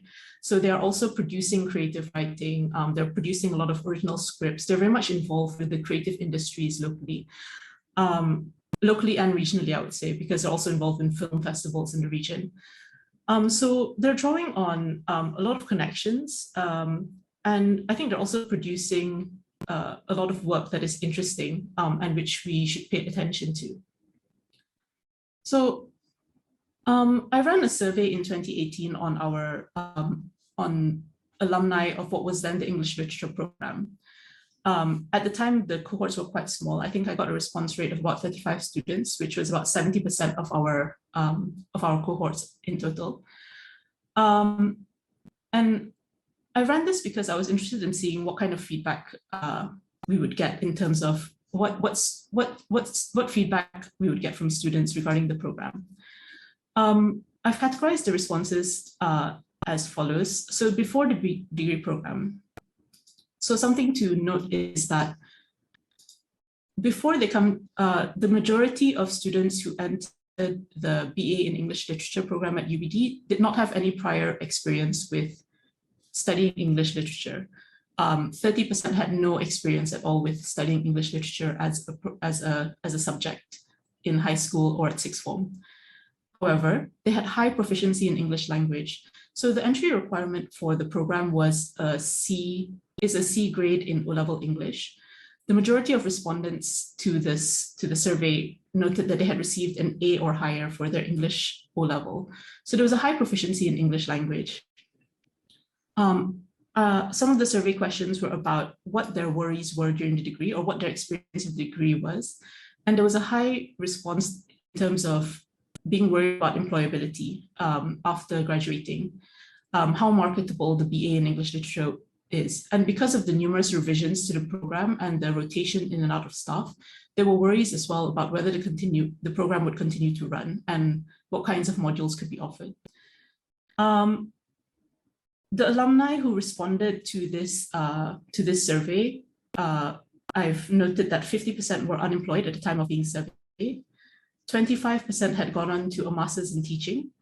and none of them were in the government sector, which is interesting because the government sector provides 70 to 90% of employment in Brunei. So that's an interesting, I think, insight into what our graduates went on to do after the degree. I do think this has probably changed in the last 4 years, but I don't have any empirical data to support this. So I just wanted to flag up some research generated from the program and just think about, I guess, this idea of the students as being part of a larger society beyond the English literature degree. So the majority of research generated from the English literature program has been from a former colleague, Dr. Grace Chin, who I think will be familiar to some of you. So she has written quite a bit on the creative writing classroom in UBD, but also on the kinds of literature that were generated from the students. And she was also instrumental in compiling this first anthology of Bruneian plays in English from the scriptwriters in the program called In the Spotlight. And that's been an interesting resource as well in terms of documenting these really otherwise transient productions of students. Today, the performing arts societies at UBD work both within campus, but then go on to national theatre productions. And this was, I think, an important documentation of these early works. I would also say that graduate students have been quite successful in publishing their work. And I would note that when they have published, they have tended to publish on Bruneian literature. So on the left, we've got this idea of performative mimicry and postcolonial exoticism, which looks at one Bruneian text by Amir Halik, but also by another of our graduate students who's written on Millennials in the first local film. I'm seeing increasingly more undergraduate student work focusing on Bruneian literature, including the works of theatre and Bruneian stories on platforms such as Reddit. But I would note that students often have to play a curatorial or archival role in addition to analyzing the texts themselves because of the scarcity of documentation, the scarcity of literature in general. And I think that's both interesting for them, but also an additional challenge. There are also some creative writing attempts, and many of our students are avid poets and active in the local poetry scene. So I'm going to wrap up here with some pedagogical considerations, strategies and challenges that we've encountered as a very small program in the university. And for this, I drew on the expertise of my colleagues, Dr. Sarah and Dr. Hannah. And I think I've categorized some of the responses as follows. So one of the challenges that we often find at UBD is accessibility to texts, both primary and secondary sources. I think as Professor Lily mentioned earlier, it is difficult to source texts which have not been digitized, for example, especially regional texts, although that is increasingly, I can see a change for the better in terms of this. But secondary sources, they are very difficult to access even as a faculty member. And I do think a lot of colleagues and students depend on sites such as Sci-Hub to access texts that we simply can't access any other way. And that's obviously a disadvantage in terms of sourcing the most recent scholarships. I often encourage my students to write out to researchers who maybe don't have accessible articles. I guess they have a success rate of about 10%. So it is difficult to access texts. It's expensive to access texts, and as postal services, especially with the recent pandemic, have not helped very much. So it's an operational issue, but it's very significant in terms of how the program is run. There is little accessibility to context. So because many of the students are coming to the program new or fresh without any literary background, there's a lot of time spent teaching context, which I guess is useful in terms of equalizing across the faculty, but it's definitely something that we consider. There was, one of the considerations was how do we, I guess, provide a syllabus that is decolonial in nature. I think that's important to all of us at the program. A syllabus that treats canonical texts, classical texts, Western texts, Southeast Asian texts with kind of a critical eye. And what does it mean to be classical or canonical, or how do we choose texts for students? and what is most relevant to students as well going forward. So I think in some ways we're moving towards less of an English literature program and towards a literatures in English program. So considering what kinds of literatures are available and important and relevant to students. I think it's important to mention that since COVID-19 has started, we've seen a decrease in engagement from students, and it's been we've been lucky in some way because we've been fortunate that this university has been able to provide support to students who need it in terms of online learning, both in terms of acquiring data, but also I think in terms of laptops and things like that. So access to online learning is challenging, but the university is supportive and is providing as many resources as possible. But it is difficult, I think, 2 years into the pandemic to continue to motivate students entirely online, to invite them to online lectures, online tutorials, especially for classes which are discussion-based. It's quite difficult. And I think even as a faculty member, I also feel this challenge. But finally, I guess another consideration that I continue to think about, because as a faculty member, I'm also a creative writer. I also helped to co-found a literary festival in Brunei. And I definitely see literature students as part of this literary ecosystem. They're readers, they're scholars, they're critics, they're reviewers, they're producers. And I think while they study literature, they're also producing literature, they're also being challenging, I guess, the notion of what Bruneian literature is in their own ways. So I guess something I should have mentioned earlier is that the first Bruneian novel was written in 2009. So it's a very young body of literature. So the role that these university students will go on to play, I think, is significant. So yes, that's all from me. I hope I've gone under time. Thank you. Please, if you have any questions, please contact me at this email address. Okay, well, thank you for sharing the challenges, limitations, and direction of your program and research with us. Now we are pleased to welcome the fourth speaker, Dr. Sainer Itzaz Sainal, a senior lecturer in the faculties of Modern Languages and Communication, University Putra, Malaysia. Currently, she is the Vice President of the Association for the Study of Literature and Environment, ASEAN. Her research areas include post-colonial eco-criticism and teaching literature in ESL contexts. Please give your full attention to Dr. Sainal and help me in welcoming her. Thank you, Kanisara.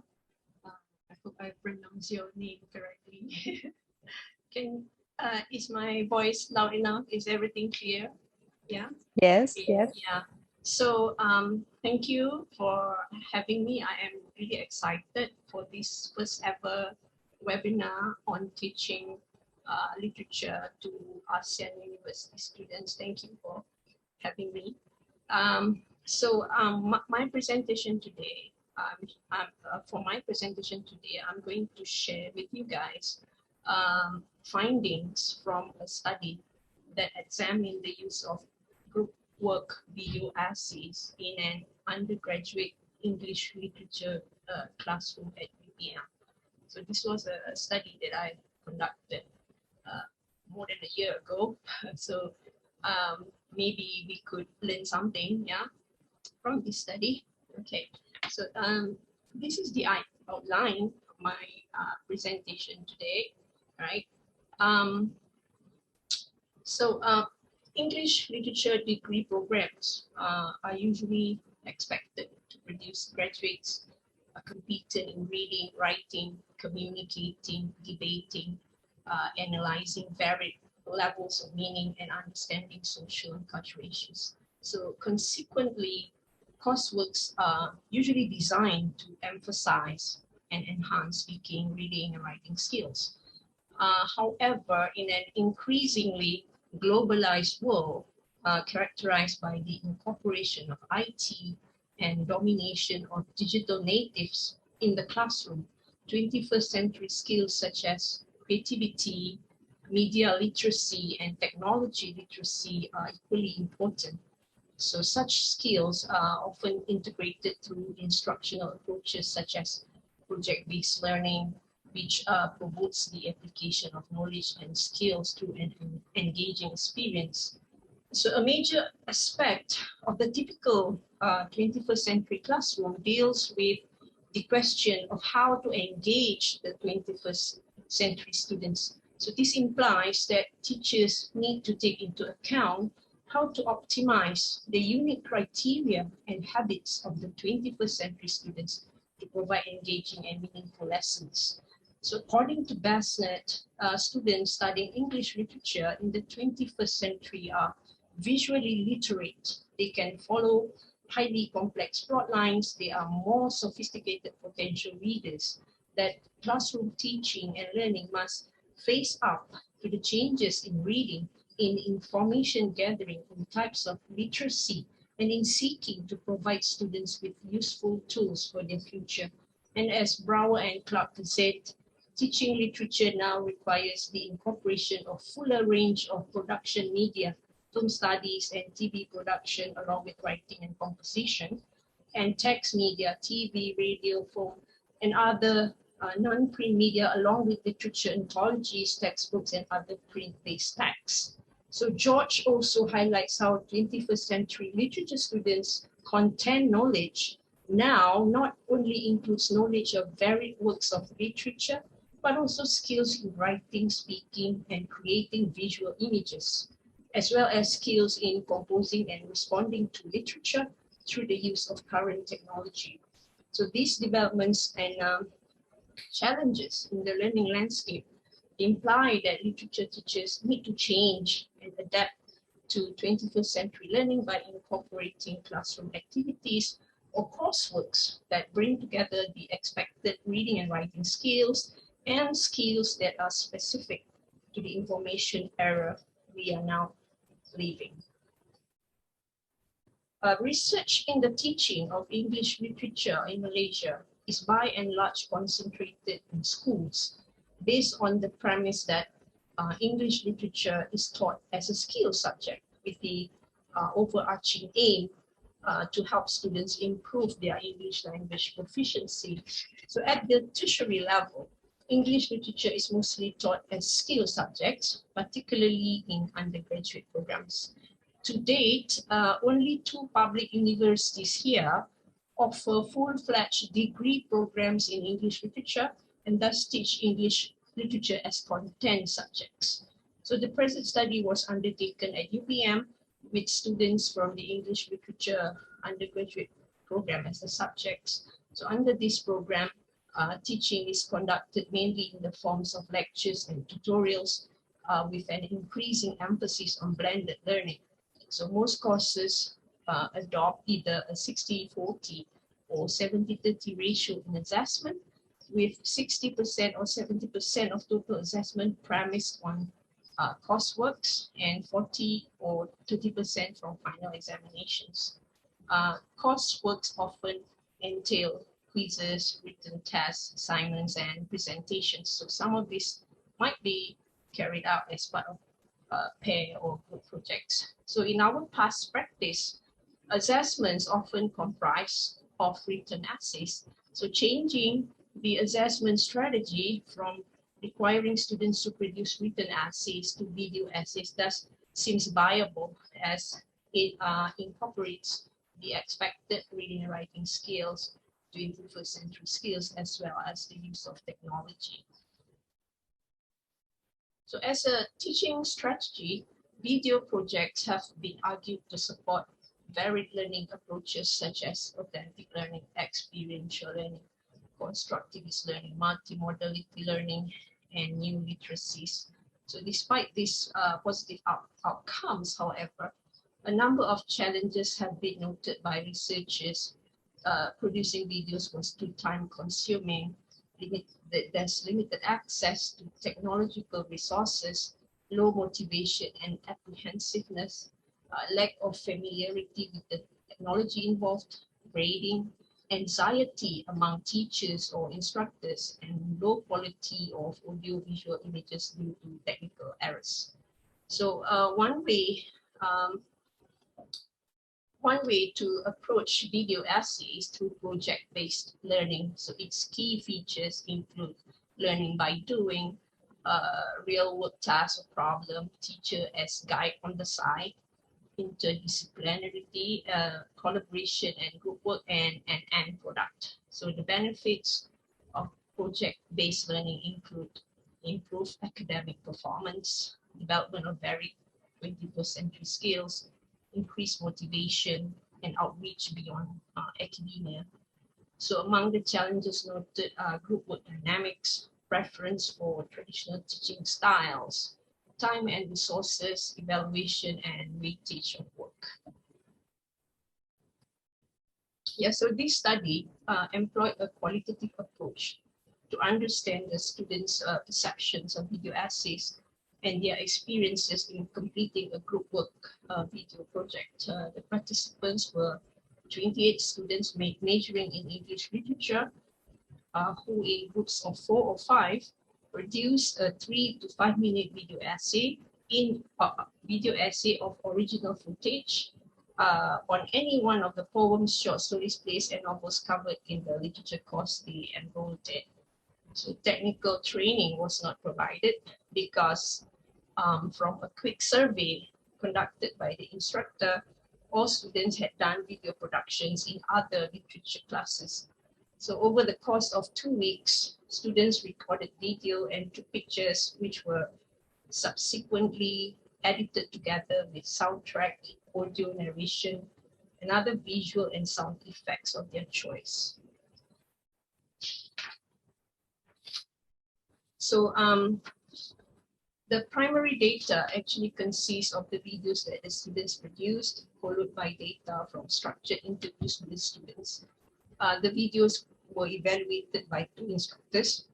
So a video essay can be defined in a variety of ways, but for this project, a video essay is described as an audio-visual equivalent of the written essay. So a video essay, like a written essay, develops an argument or thesis statement supported by clear and specific evidence. So it combines different forms of media such as video, audio, and a literary text to study or to analyze. So an evaluation of the 8 videos revealed that the video essays mostly had similar structures to the written essay.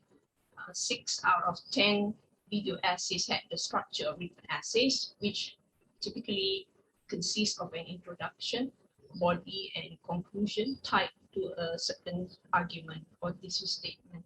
So 2 videos, however, did not have a thesis statement, with one having a conclusion that does not reinstate the argument.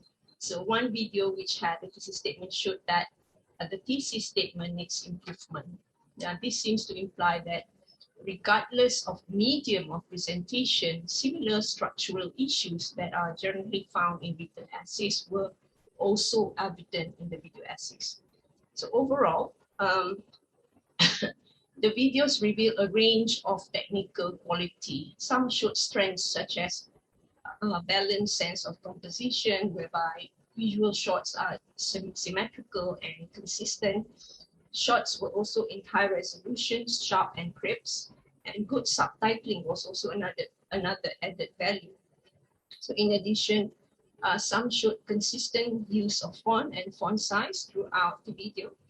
Students were also able to translate the main points of the video essay into the subtitles. One notable quality is the translation of literary elements found in the literary text into visual metaphors. So using visuals like a child on a swing to indicate childhood and innocence was effective in letting the visuals speak for themselves. Such technique lets viewers see 2 narratives, the narrative of the voiceover and the visual. So this gave the video essay an added advantage as it enabled the sending of one message through multiple media, unlike in written format, where ideas or thoughts can only be transmitted through words. So it also posed a unique challenge to students, particularly in ensuring that the intended meaning was sent effectively through the selected sequence of visuals. So a number of problem areas were also observed in the videos, but they were mainly problems related to the technical aspects of the video. So one technical problem identified was poor audio quality due to having voice over or narration and music at the same time, resulting in the music being too loud and drowning the voice over. Moreover, some videos showed inconsistency with the audio level, resulting in some voice over louder or lower in some footage. So another inherent problem is video editing. It appears to be challenging for the students to know what shots or visuals to use, resulting in the repetition of shots and use of shots that were not representing the points being communicated. So when to cut these shots was also a problem. This impacted the pacing. Sometimes the unfolding of shots or visuals happened at a pace that was way too fast or too slow. A problem with visuals was also detected. Some videos had shaky visuals, indicating shots taken were not steady and camera movements were inconsistent.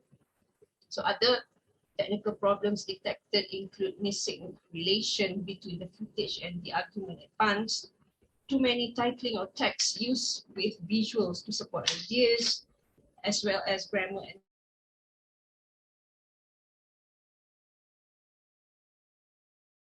despite students' previous experience with video production, it was inadequate to support the technical production of the video essays. So most importantly, because meaning was affected by the quality of video essay produced, it is important that training in video production is conducted prior to the assignment, and technical support is provided during the project.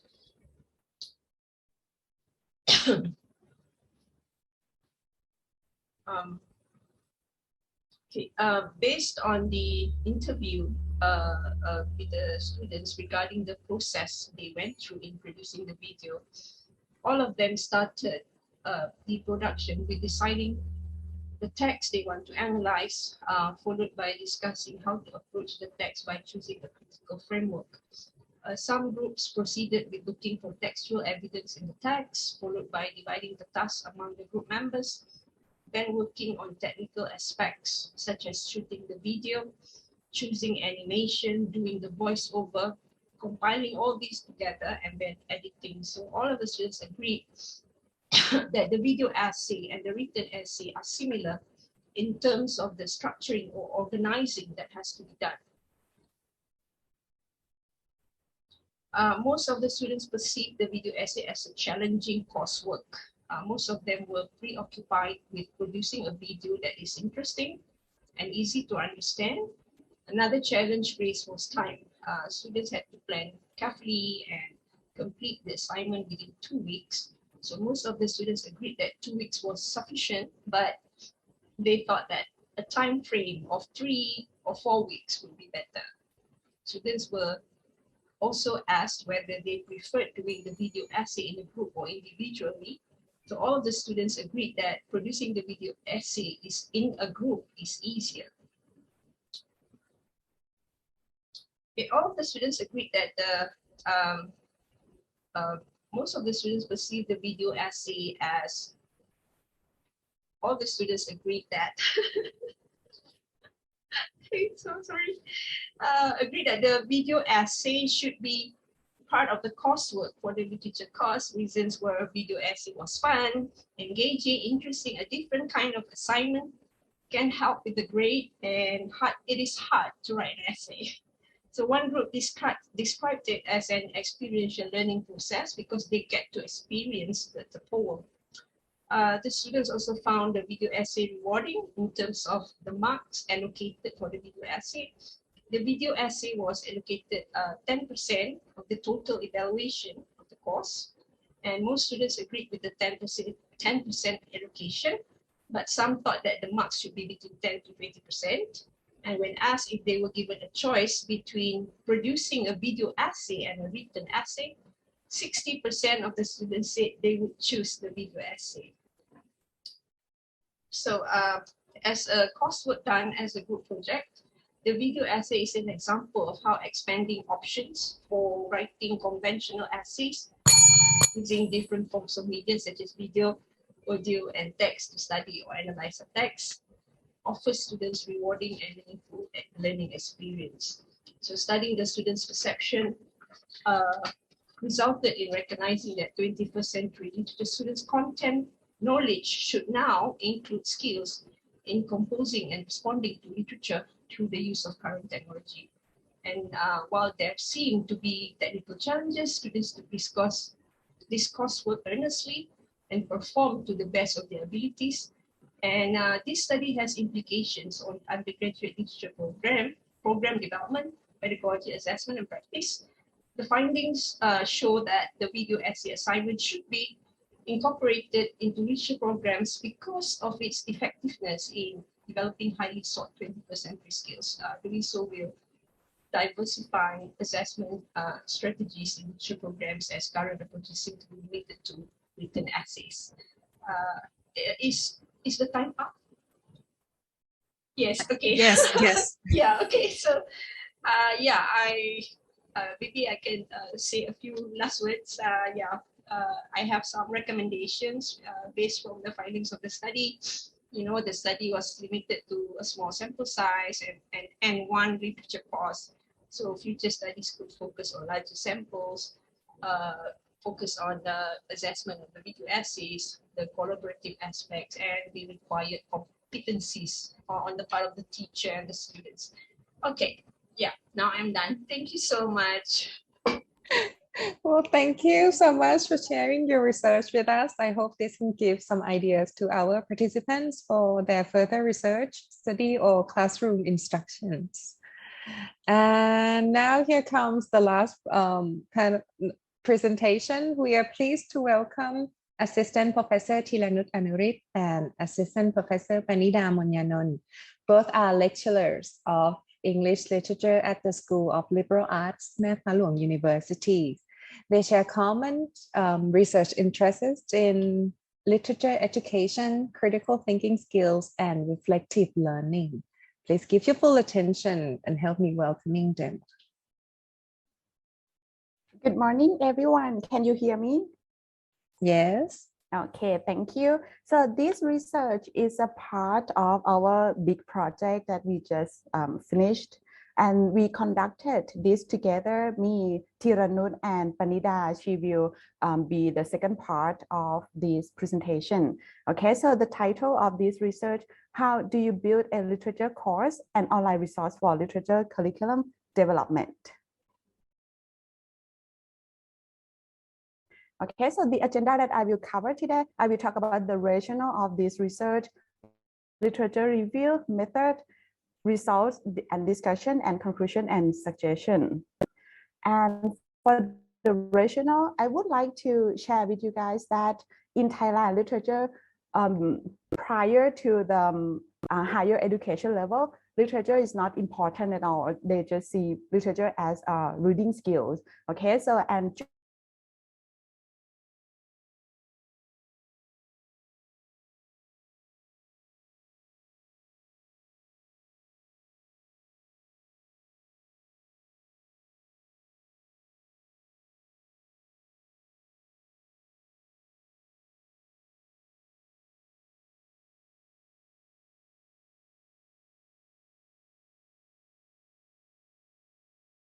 Kim, is your microphone off? Oh, can you hear me now? Yes. Okay, so I think I lost the internet for a while. Okay, so please share the screen too. Oh, sorry. I think we lost you in the very first slide about how literature is taken as reading skill. Okay, let me find the.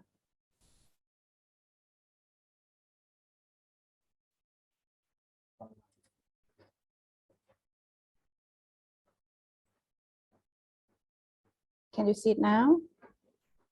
Yes. Okay, sorry for the technical problem. Let's continue.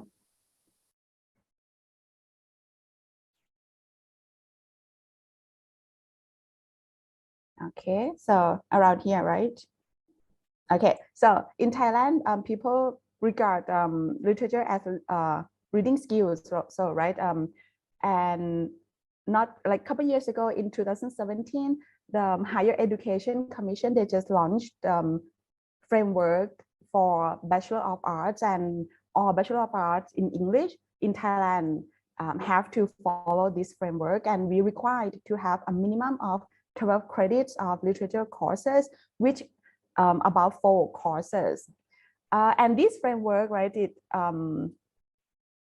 separate the knowledge in English in 4 different areas: English communicative skills, literature, linguistics, and translation. Even though they have some focus in literature, but in the lower level of education, in primary school, in secondary school, literature is still not important at all.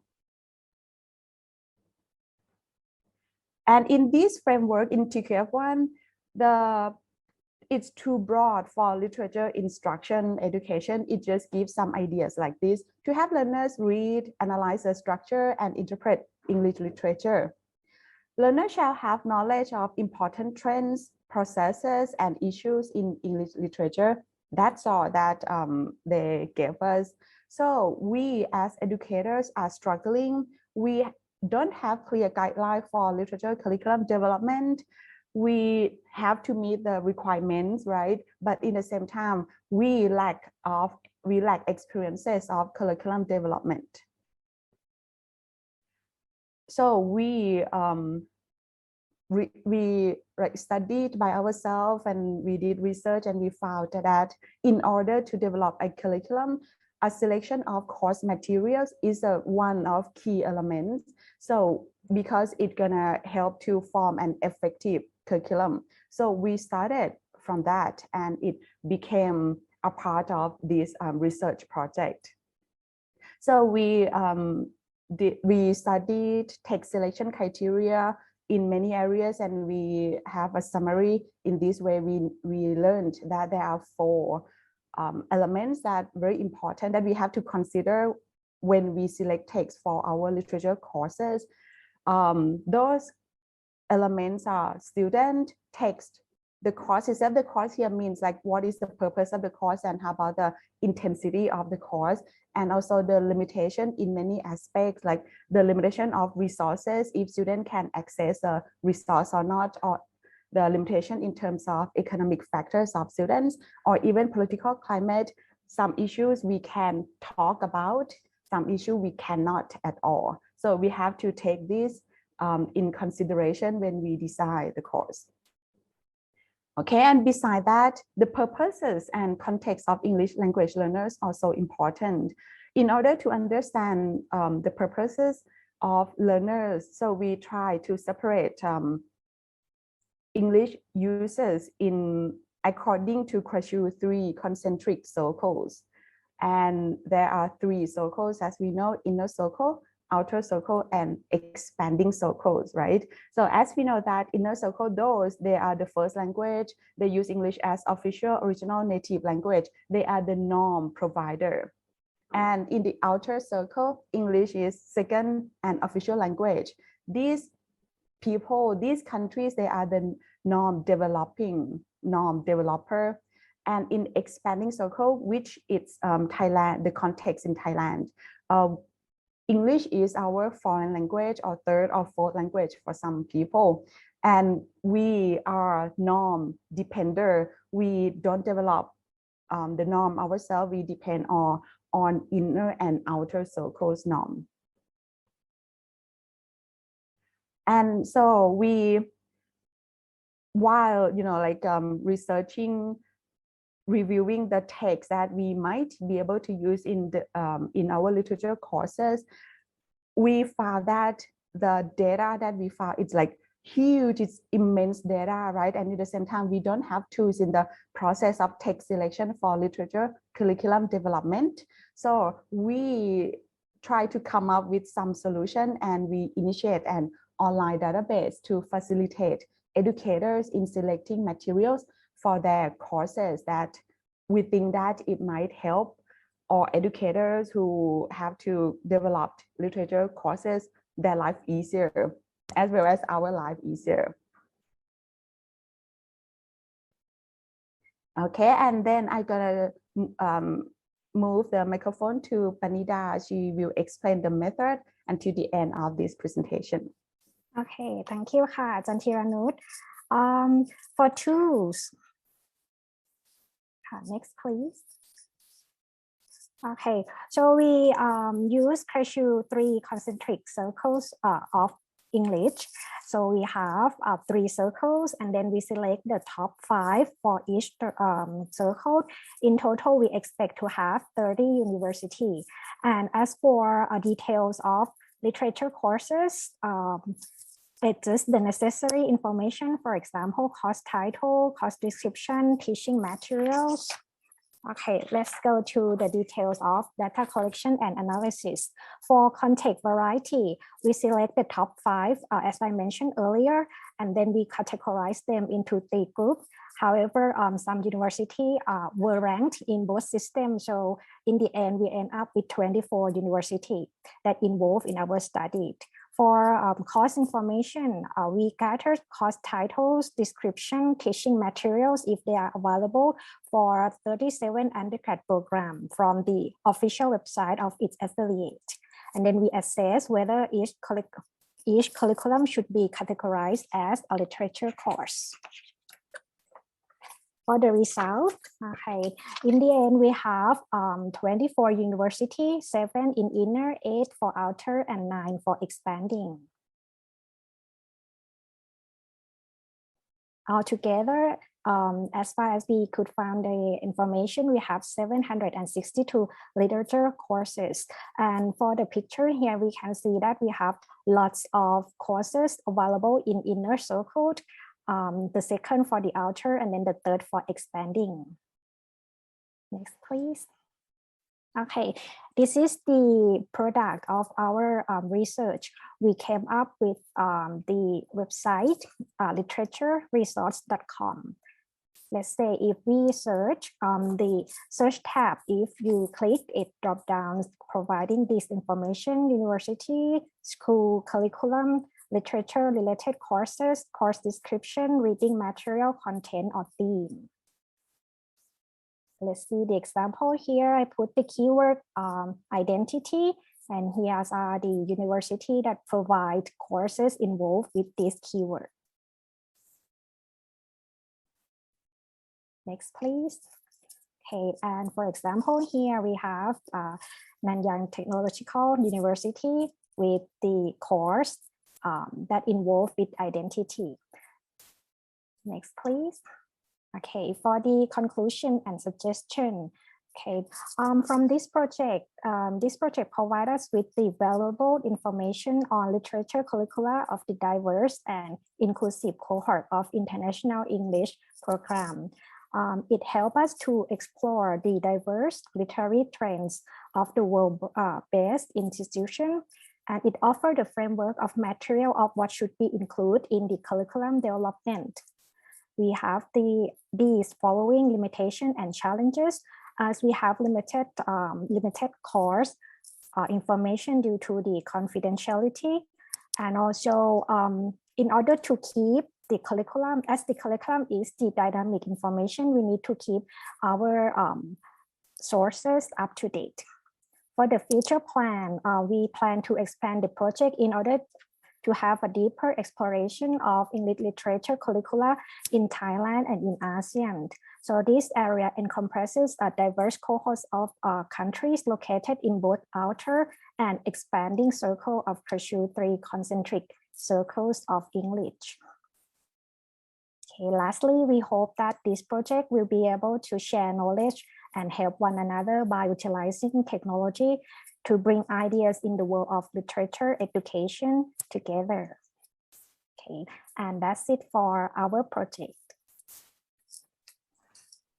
Okay, thank you very much, Ajahn Panida and Ajahn Thiranut, and thank you to all the presenters, to Lily, to Ririn, to Katrina, Zainor. I think they have been very interesting and insightful presentations, which show already the diversity across our institutions in terms of not just the pedagogical approach and the curriculum design, but also the background of our students, the cultural context, etc.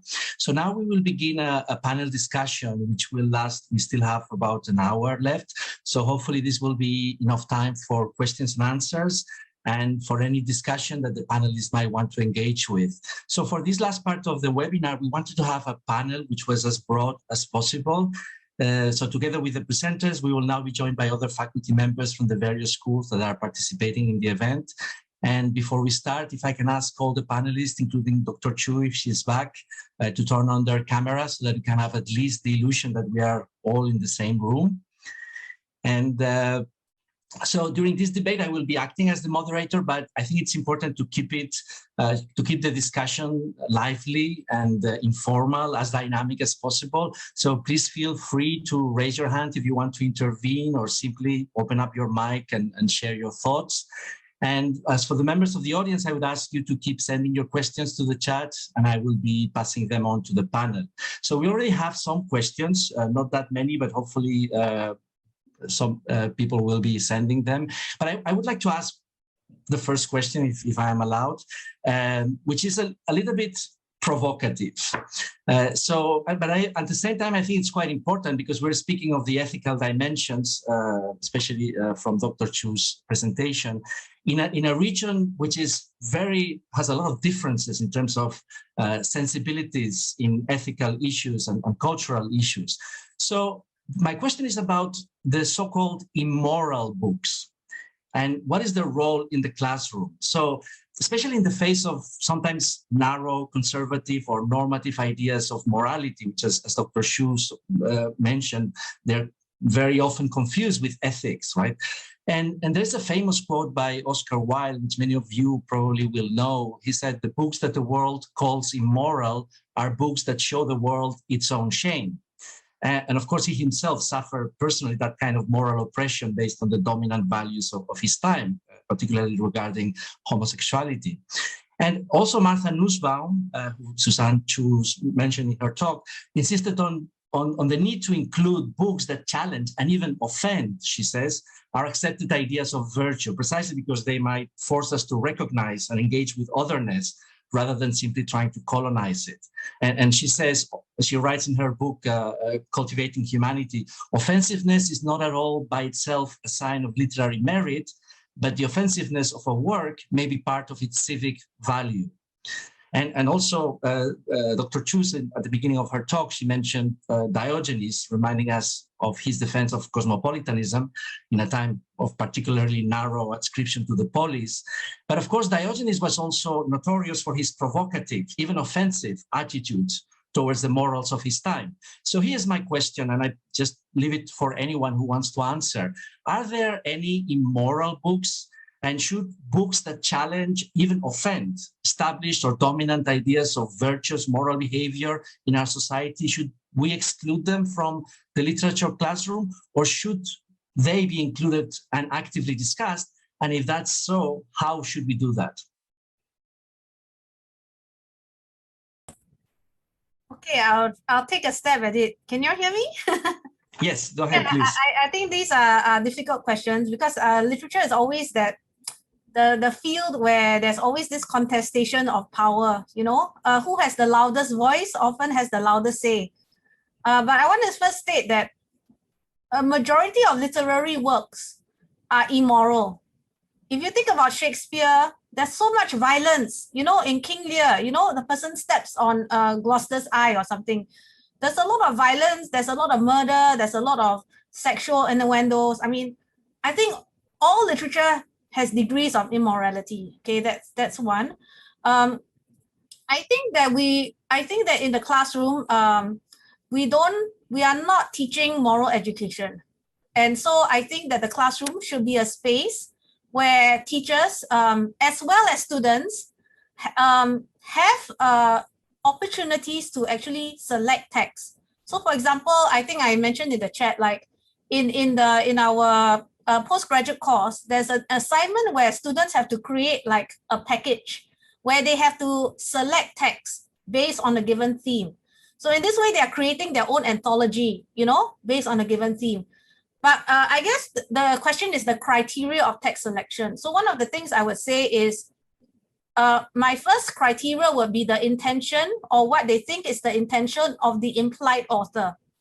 And the first criteria I use would be empathy. For example, is the criteria of the implied author meant to help the reader empathize with a certain community, a certain marginalized group? So one of the controversial texts that we were studying is the book called Sold, which is about human trafficking.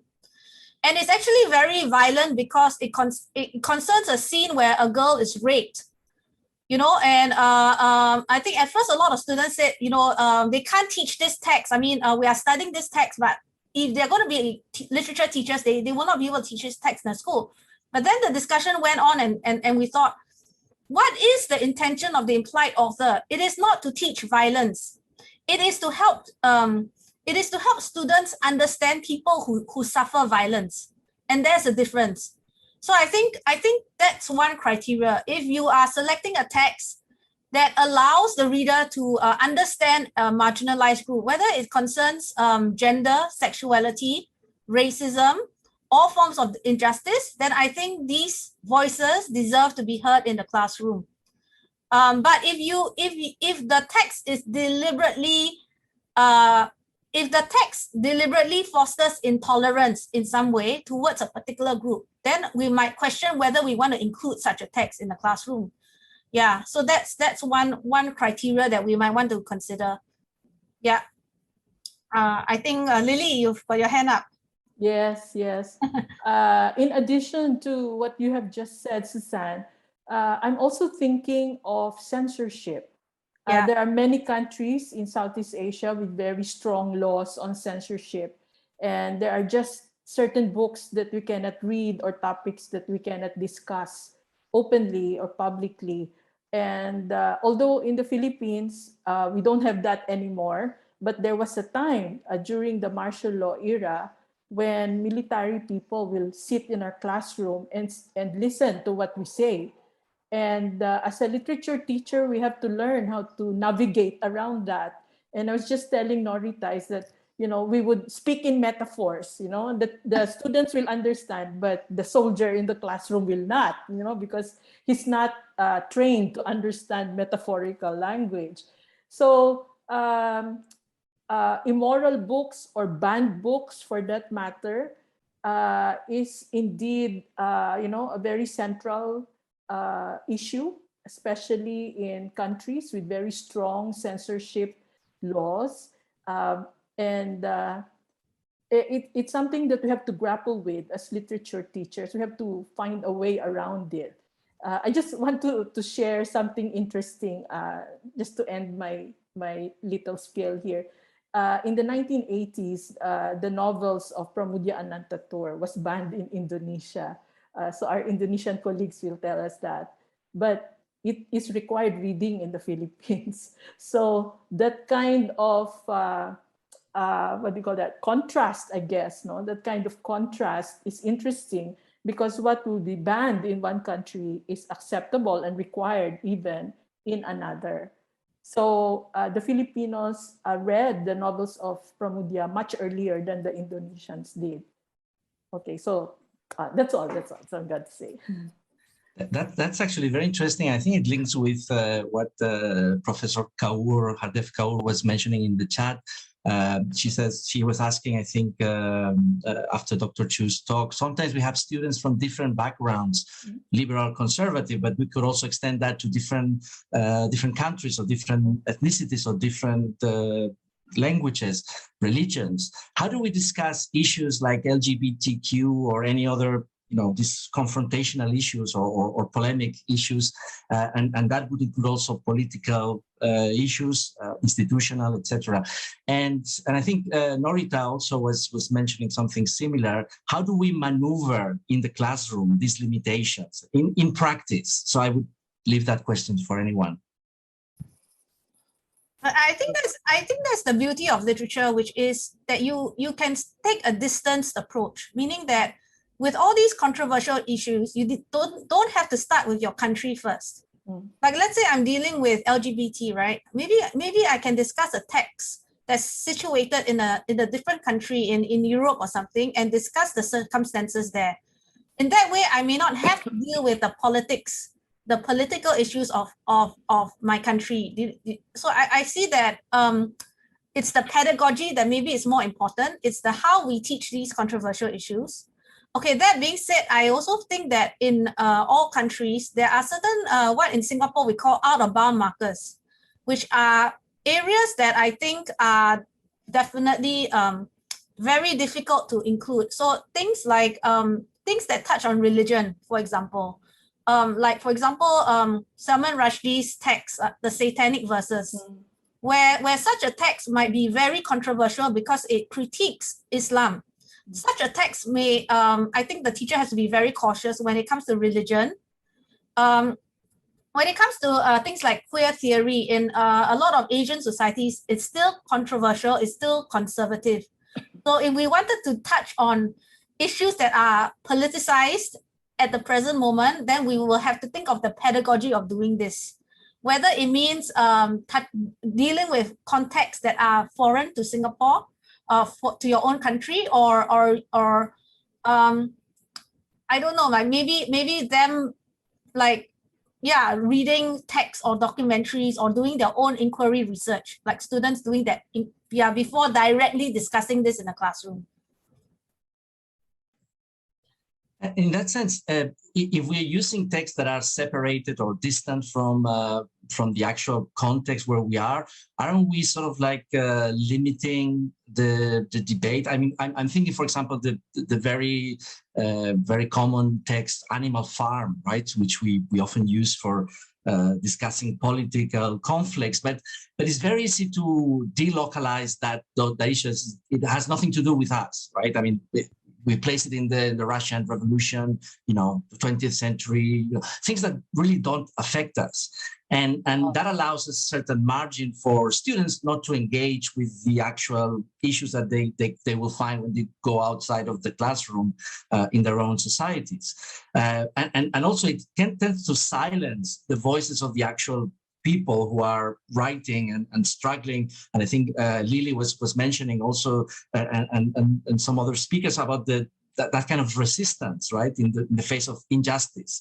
And should the literature classroom try to sanitize those voices by delocalizing the conflicts, or should they highlight those voices? Okay, sorry, Susan. Can I add to what Ignacio is saying? Because I think it's a very interesting limitation that we are talking about. And I also mentioned to Lily about hiding behind theory, I said, and Lily used the word metaphor. This is what I am trying to do as well in relation to talk about theory rather than concept, rather than specific, what we call event or specific reality that they are faced with. So I think this I learned from Gayatri Spivak in that sense, you know, when there is limitation to what we want to talk about in class. But however, Susan and Lily, the problem is that students keep coming back. If you keep coming back to relate to what Ignacio said in localizing, or coming back to the reality that they're faced with. So it's so difficult to maneuver and say that we can't talk about it. You know, we cannot. I seldom do that, but I try as much to lead the discussion in conceptual discussion. Like, for example, Me Too issues in terms of Me Too or sexual harassment in relation to what's happening in Malaysia, for example. There is also Me Too in Malaysia. So that's what I don't know whether I'm making sense or not. So that's my response to all of this. Yeah, I just wanted to add that I think as curriculum designers, I think we also need to be sensitive to the times that we are in. So I agree with Inasi that we need to always think about how the text we read, right, applies to our context, because this is the essence of practical ethics. How does it apply to your context? but it also means being sensitive to your current context. So let me give you an example. 10 years ago in Singapore, it would not be possible to discuss racism in the classroom. Okay, but now we do that all the time. We look at literary texts and we discuss race and we discuss Singapore policies, whether it's fair, whether it's meritocratic, whether it, and so now it's allowed. So times have changed. So we need to be sensitive with the times. What is still controversial in Singapore would be LGBT.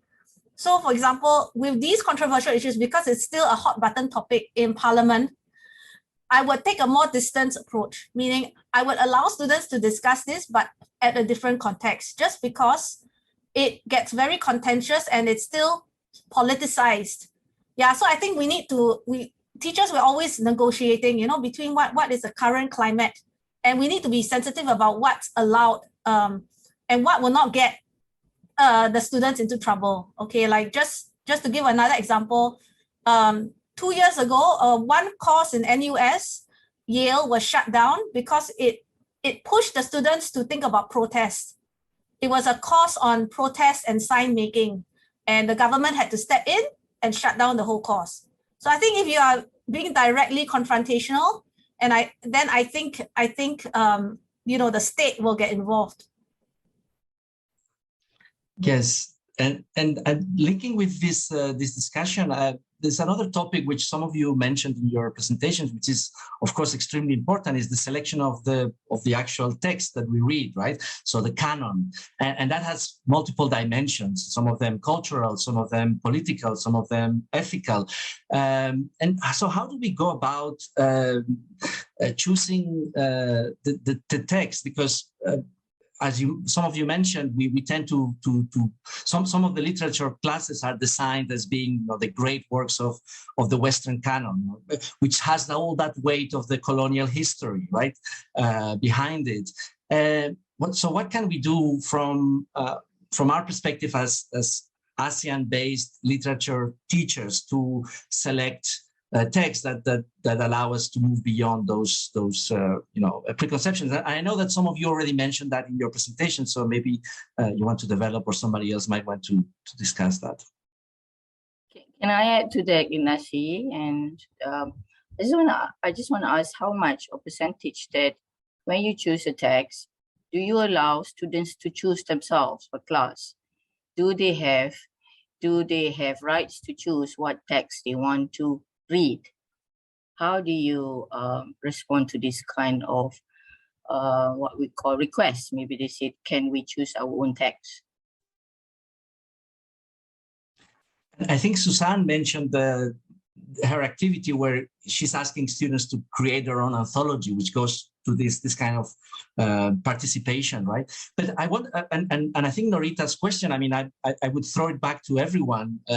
What do you think? I mean, is it something that you do in your class to have that kind of input from students? May I add something, Ignasi? Well, from the case of English literature in my faculty in Jenderal Sudirman University, unfortunately, I myself, and probably some of my colleagues can have some words here too to add. We haven't offered that kind of freedom, quote unquote, for the student to choose the text that they want, but we try our best to try to see what is happening out there, talking about providing them with more short stories on LGBTQ issues, finding more short stories on environmental issues. That's what we can do, because sometimes students, freshmen especially, they have even limited knowledge on what is in the discussion of literature. What can I observe from the freshmen of students in my faculty. And in fact, talking about Animal Farm that you choose, that you mentioned, Ignasi, well, this particular novel, I myself use it for, we have this course called Book Report in our department. So Book Report is actually one course to discuss about one novels. Mostly we choose the one that is canon, and then I choose to use this annually. Why? Because at first year when I choose this animal farm, I didn't expect that my student can engage with the issue of a political issue in Indonesia. You see, well, actually, this is not about Indonesia, right? The animal farm is about something else.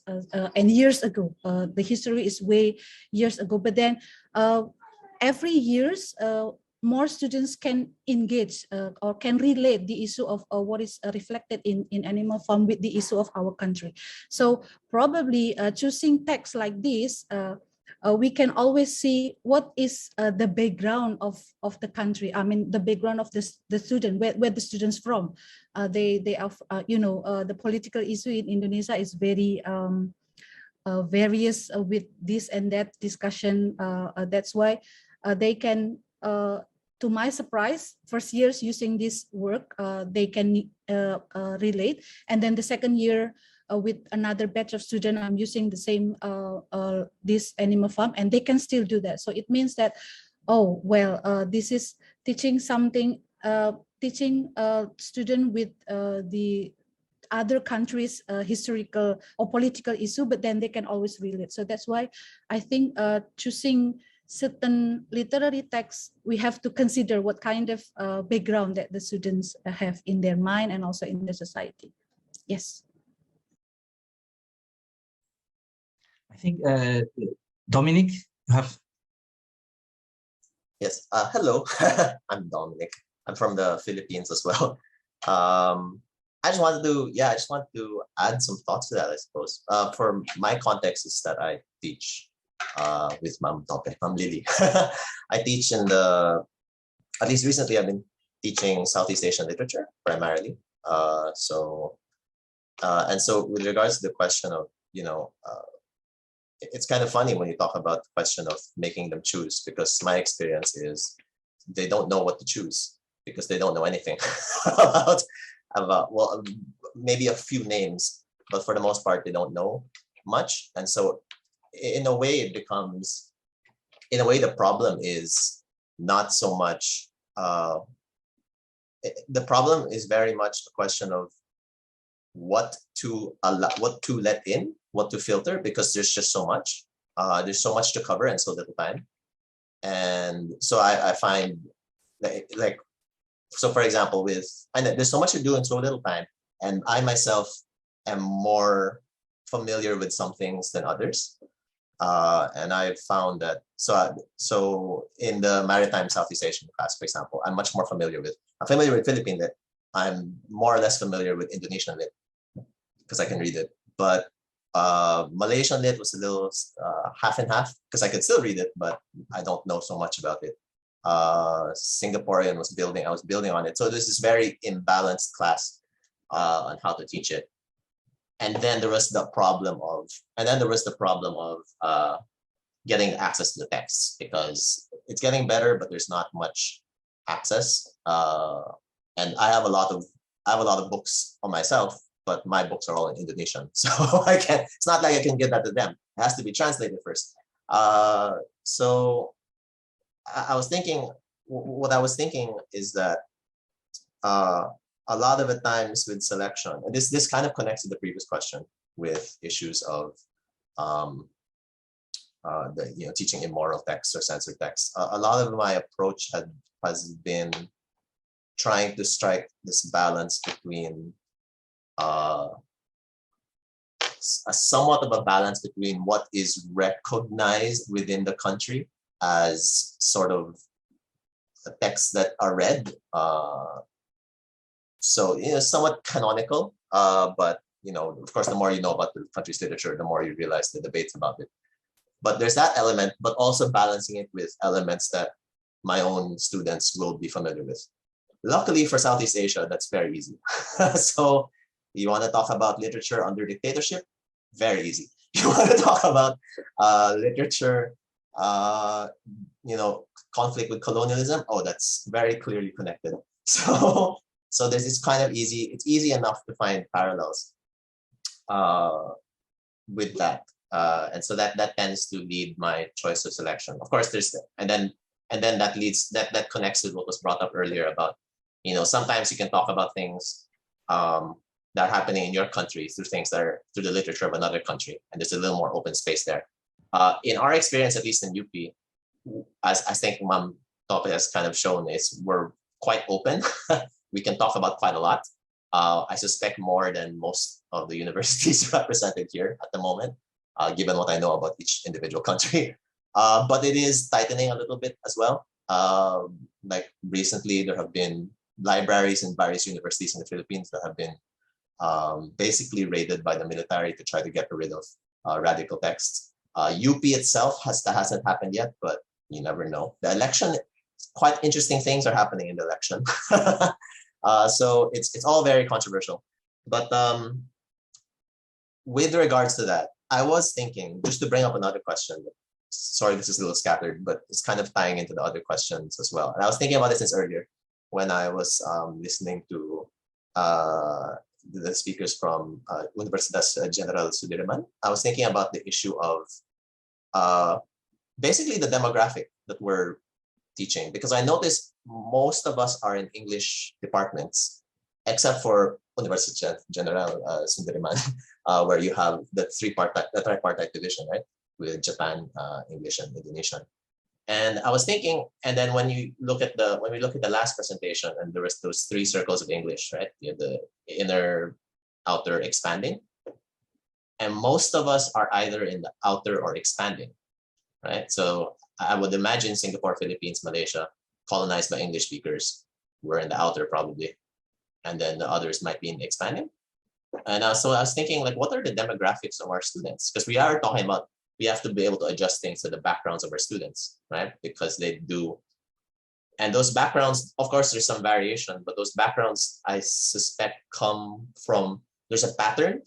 Like in UP English department, it's very middle class, upper class. I mean, universities in general, quite middle class, but to a greater degree, I would say, than some of the other, than compared with the Filipino department, for example. Because of the conditions in the Philippines, we get, for example, in the Department of English, a number of students who are going to English to study law afterwards. Because in the Philippines, our legal systems are often spoken in English. I assume that doesn't happen in Thailand or Indonesia for that matter, right?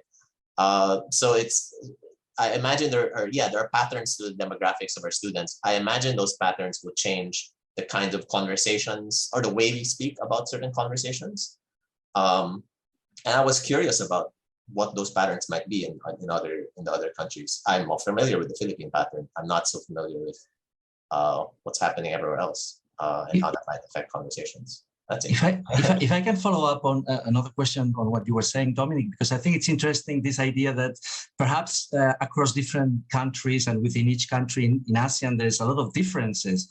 But perhaps when you look at the population in the universities, in particular in the schools, in terms of social background, the differences are not so great, right? So it's mostly middle class, urban, generally people with families who are not struggling to survive, who live mostly in the dominant culture, within the dominant culture in each country.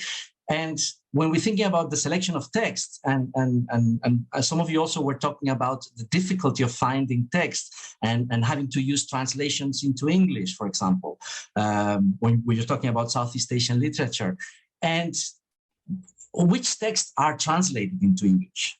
From which backgrounds? What kinds of voices are being translated into English, and what kinds of voices are being not translated? They're being left out from translation, and that's even even more if you think about the orality, the oral cultures within each country, which usually it's minority groups, generally silence within the dominant urban communities.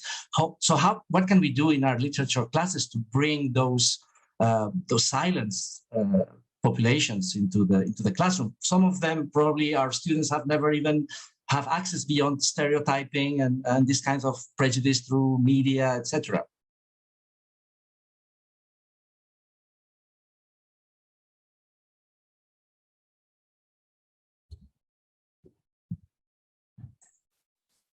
And go ahead, Norita.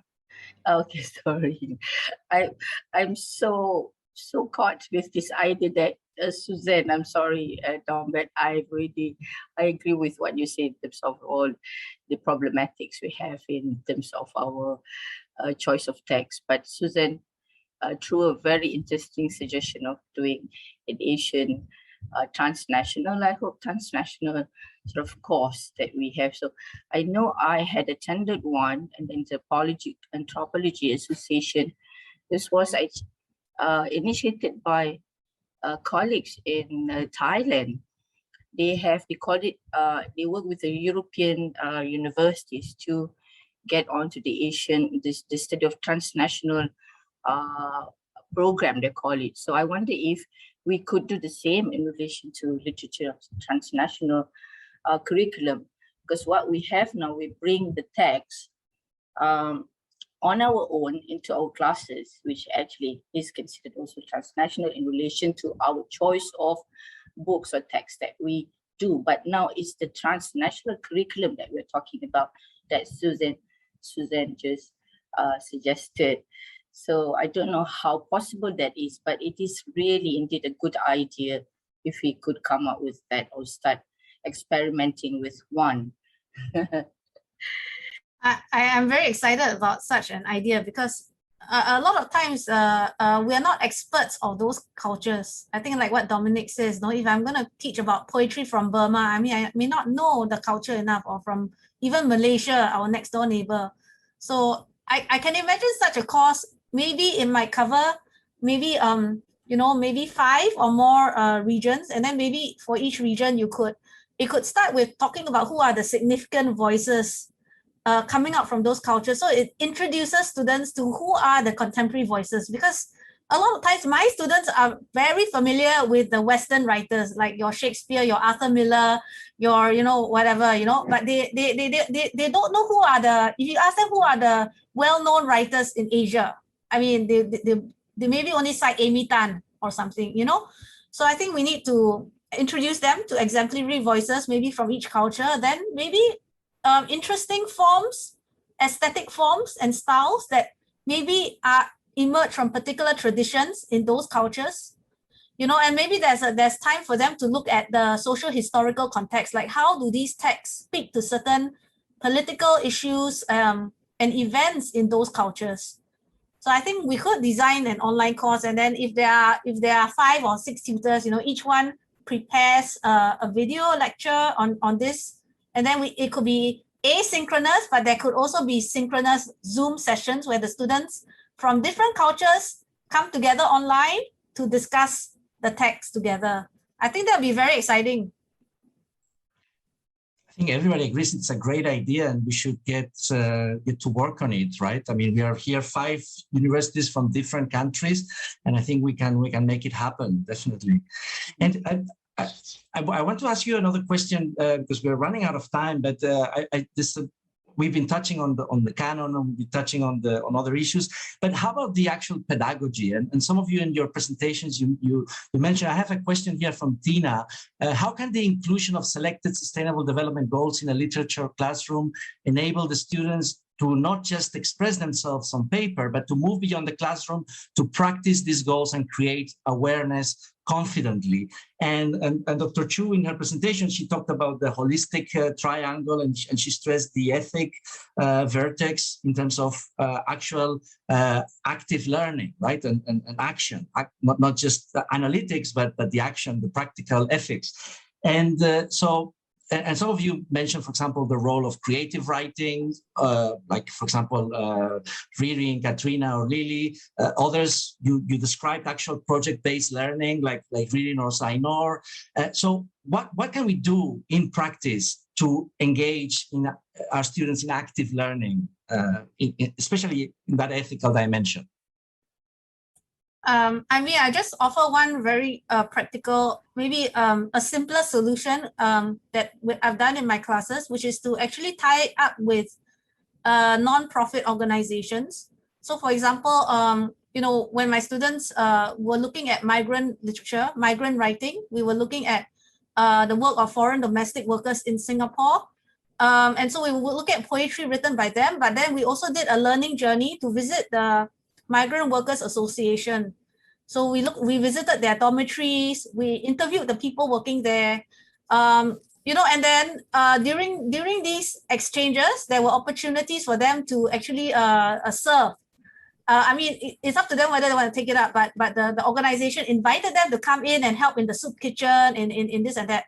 So I think there are opportunities to, first of all, tie up with local organizations in your country, bring them into your classroom, or organize a learning journey to visit these places. I think in most of our countries, activism is probably not allowed. I think so in most universities, but advocacy work would be possible. Advocacy work where students maybe are involved in writing back. Yeah. So you know, coordinating with creative writing, or like I mentioned, where if they put together an anthology of something, like an anthology of migrant writing, then they could create a website or public service campaign that could be shared with others. Yeah. I think Lily, you have other ideas. Yeah, go ahead. Yes. I just want to share this very briefly. In 2018, there was a case on campus, in our campus, of a girl who was beaten up by her boyfriend who belonged to a fraternity. The fraternity is very prominent, and it includes a lot of government officials, including the university president and his executive vice president. No one dared to call him out except the English department.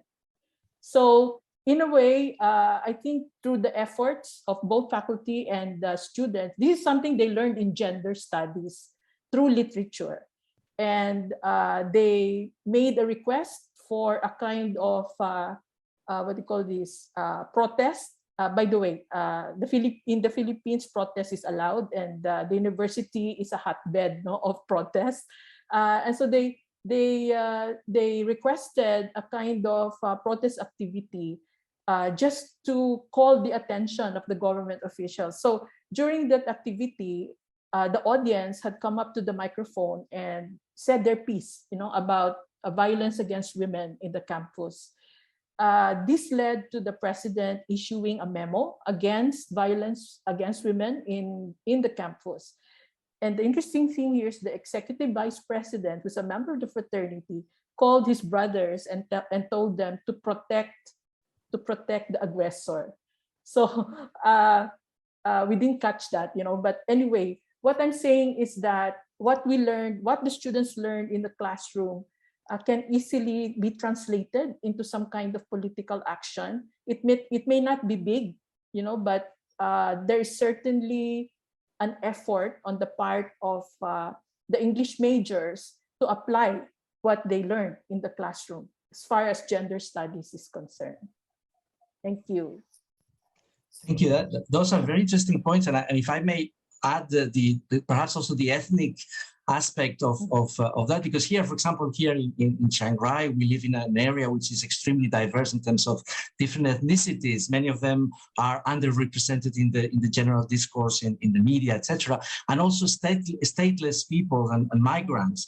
And I think the point made by Susan Cho and also by Lily in terms of advocacy could be very interesting in terms of having our students speak in the name of those others who usually are not able to speak and generally would not probably be able to write in English, much less to publish their writings in anywhere. And I think that would be a great way to blend creative writing, ethical action, and learning about literature, right, in the classroom. Hello. Yeah, sorry. Yeah, go ahead. This is not. This is coming back to Susan's presentation in terms of the ethics, the approach to ethics. Yeah? Can you clarify a bit, Susan? Because I'm not particularly, really, not quite understand. I should say that when you, for example, if you have a course, let's say Malaysian literature in English, so you have a set of learning outcomes that you have to achieve as stated in the program course. So when you say we can sort of direct the student in using ethics, question of ethics, in relation to studying the course, do you do it implicitly or explicitly working on these ethical questions that you are leading the students? Or do we actually state clearly, explicitly that we are dealing with ethical questions, or do we implicitly direct them to these ethical questions? That is what I just want to know, if you can clarify. I think there are many ways to design a literature and ethics course. It can be done in terms of the design of the entire course, can be around an ethical question. So for example, there are a lot of courses on, say, literature and human rights. So already the course is designed around various aspects of human rights, genocide, environment, and so on. But within an existing literature course, you can also infuse ethical questions. So I think I talked about 2 dimensions, the analytical part of ethics. So let's say you're teaching, let's say I'm teaching a course on Singapore literature. Instead of looking at the text, the author's style, the genre, I might want to include an ethical framework. I might want them to look at how the aesthetics of the text connects with certain ethical issues. I might want to look at how the aesthetics connects to, or how you can use an ethical lens to reading the textual aesthetics. So looking at, say, that, like what I showed, like ethical dilemmas, looking at power and borders and spaces, that kind of thing. How we can read that into the way the text is aesthetically represented. And I also talk about practical ethics, which is how we can use the text for social historical investigations. What I like to tell my students is that they need to read the text. They need to read beyond the text, and they need to read around the text. So what it means, read the text first, understand the aesthetics of the text, the genre, read around the text, the social historical context around the text, and then read against the text. Can we interrupt this text with other examples that might provide an alternative cultural perspective that might, for example, widen their horizon? So if I'm reading a text about Singapore, is there a similar issue happening in another culture? And encourage this kind of comparative criticism. So these are all approaches to ethical criticism: reading the text, reading around the text, reading against the text. And I think those are more, I would say, implicit pedagogies that you can infuse to design your curriculum. But as I mentioned, there could be explicit topics that you assign your students to do. Like, for example, part of their assignment could be to research around how particular texts represent a global issue or an ethical conflict. Yeah. I hope that clarifies. Yeah. They're both, and the implicit and explicit, and it depends on, because we have to guide, we are asked to follow the learning outcomes what we want. But I think when it comes to, as you have described, I think that's how we maneuver our way to talking about ethics. And I think there's also another issue that in terms of the diversity within our different countries and different institutions, is the kind of background, literary background that the students bring to the program. And I think Ajahn Tiranok and Ajahn Panida mentioned, for example, in Thailand, secondary education, basically literature is basically absent, or it has a very functional kind of approach. And so when they reach the university, basically our students have not had much experience in terms of reading. So we cannot just push aside these kinds of tools that they have been developed not just in neo-criticism, but in the whole hermeneutic tradition of trying to engage with text and trying to interpret text and trying to analyze the different elements that go into the meaning making of the text. So I think that perhaps is different in a place like Singapore, where it seems to be because of the kind of British system, the education is much more literary based throughout secondary school. So when they reach the university, you can engage into ethical criticism much more explicitly, directly. So how would you deal with these differences in terms of the background of the students?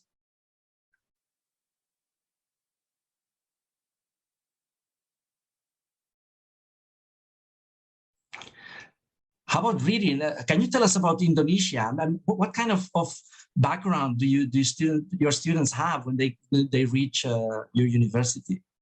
Yeah, as I mentioned, that the location of Universitas Jenderal Sudirman is a small city in central. Oh wait, Dr. Katrina raised your hand. You want? Oh, okay. So so this is a small city in Central Java. So we have students with we have students from Jakarta, you know, the capital city of Indonesia. We also have students who are from around the surrounding area of Central Java itself. So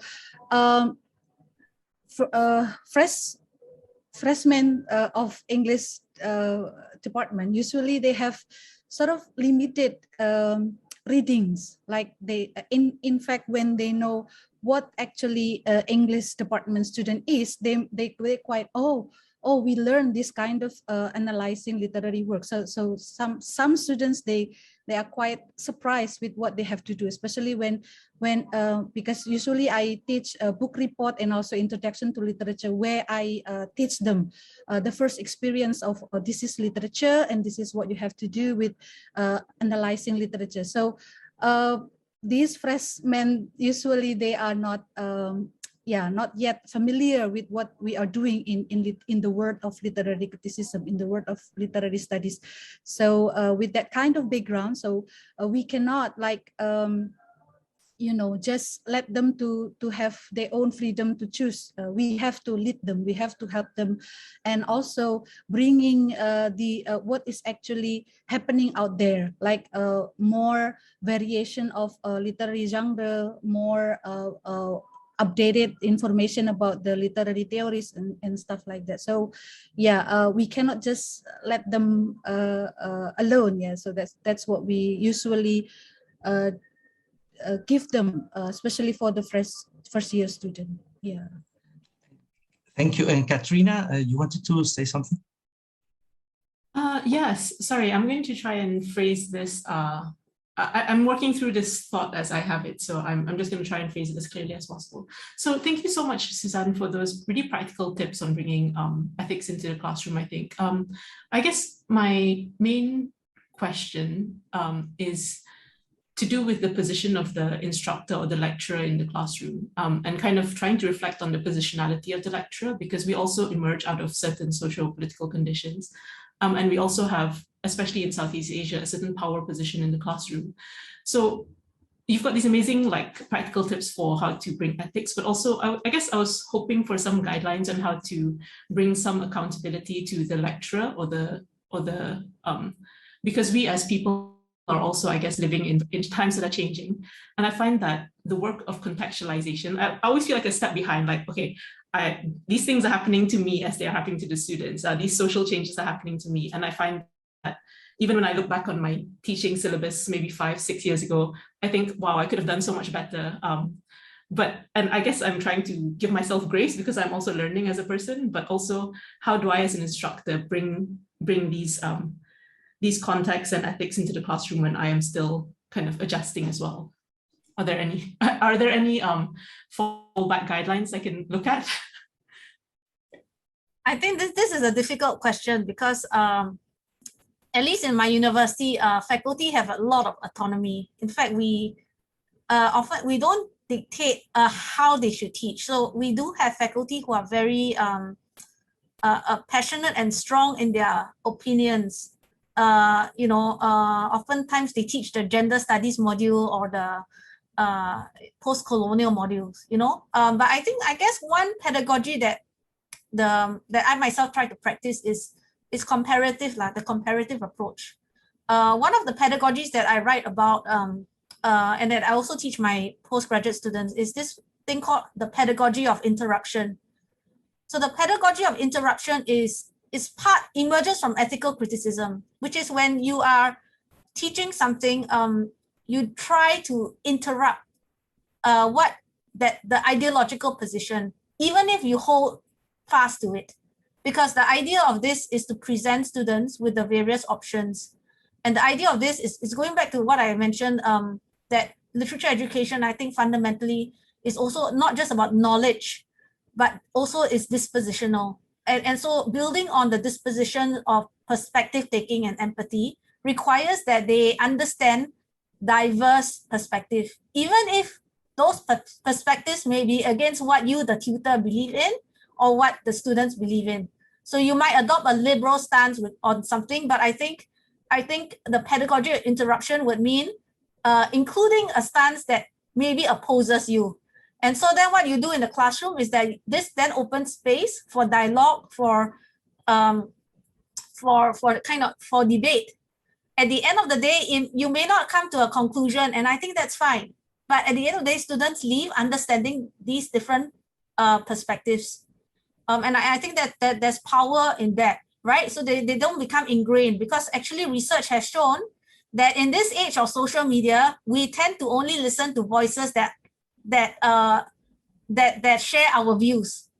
The voices we read on our Facebook are voices that are that already subscribe to our stance. We hardly read opposing voices, and I think there's a duty of the literature faculty tutor to introduce opposing voices. And so I think this is a powerful pedagogy, the pedagogy of interruption. But other than that, I think it's difficult to I guess another thing that's become very fashionable is the tutor also being very explicit about their stance at the beginning rather than implicit. What are the political goals that the person has? I think we often see this in journals now, where if you are a feminist writer, you admit it straight away at the beginning of the paper. And we can do this in the class as well.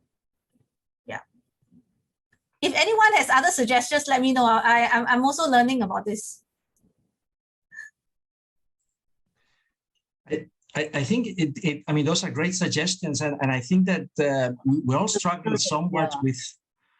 We also struggle with this issue, especially in Southeast Asia, where, and perhaps not so much in Singapore, but I think Katrina was mentioning in Brunei, and I think we can say the same in Thailand, where the authority of the teacher weighs quite heavily, right? And that goes beyond the classroom, of course, to the whole society. This kind of very pyramidal kind of structure, top down, right? And it is, I guess, a challenge for all of us as practitioners to try to bring a more open, pluralistic, democratic, this kind of dialogic pedagogy into the classroom. And that's probably not something that is just a recommendation, but it's actual day-to-day practice, right, in class. And it's kind of difficult. So if you allow me, there's a question by Ajahn Pancharle, and I want to link it with a final question because we're running out of time. And so we've been speaking a lot about aesthetics and about ethics, and I want to ask a question about pragmatics. So it's a question of employability. And some of you, for example, Katrina, gave us some figures of the kind of outputs in terms of professional outcomes of the graduates. I mean, they don't look very promising, right? And at the end of the day, our graduates have to work, right? They have to find a profession. So it seems to be that most of our courses are aimed either at creating scholars or teachers, or creating creators, or creative writers and media producers and things like that. So are these really the only outcomes that we can provide without falling into the trap of this kind of very institutionalized kind of like Ajahn Pancharle was mentioning, the quality standards in Thailand, where they aim to produce well-adjusted pieces in the machinery of the economy? What can we do as in the design of our literature curriculums and in our teaching in order to enhance the employability and the projection, the professional lifelong learning of our students?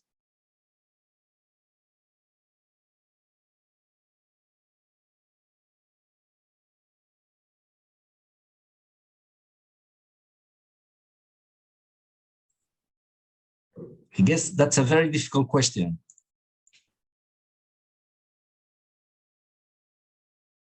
So is Katrina, okay, sorry, Lily, go ahead. You have. Can you turn on your mic, please? Sorry. Okay, just to let you know where our graduates go, they usually go to law because the English program becomes a pre-law course. And we have an alumnus who is now a senator running for vice president of the country. So many of them go into politics. And I guess the analytical skills that they learn in the English program become very helpful, especially in writing laws, for example. And then they also go into media. I mean, you know, they write scripts, they, what do you call these? They do series on TV and in the movies. They also, some of them become very successful business people who own lots of buildings in the commercial area. I know of one who is an environmental activist who is now in Switzerland with an NGO there. So I think our course would be is very flexible, because what we teach them is not content, but you know, the ability to negotiate with issues, you know, to negotiate with ethics, as she said, to negotiate with problems or ideas that are contrasting or transgressive, you know. So the English major, I think, is helped by his skills in reading literature.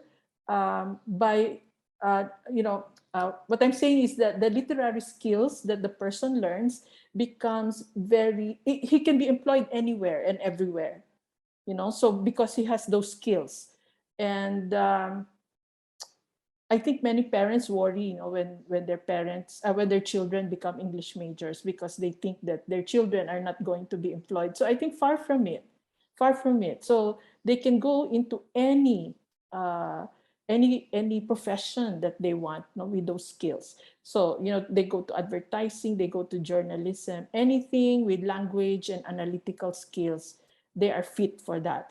And I think that now, especially in the corporate world, they are not just looking for knowledge. No? So it's not enough that you know accounting, that you know engineering. You also must know writing and speaking skills, analytical skills, critical thinking skills. So those are the things they look for now. And these are the things that a literature program gives you.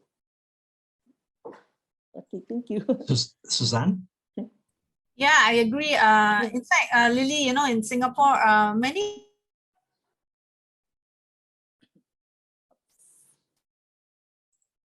I think we lost you. Are you still here, Suzanne? Her Wi-Fi disappeared. She's still here, but she's frozen. Okay, I don't know if anybody else has, I mean, maybe she will reconnect, but do you have other experiences about your experience with the outcomes in terms of your students in your schools?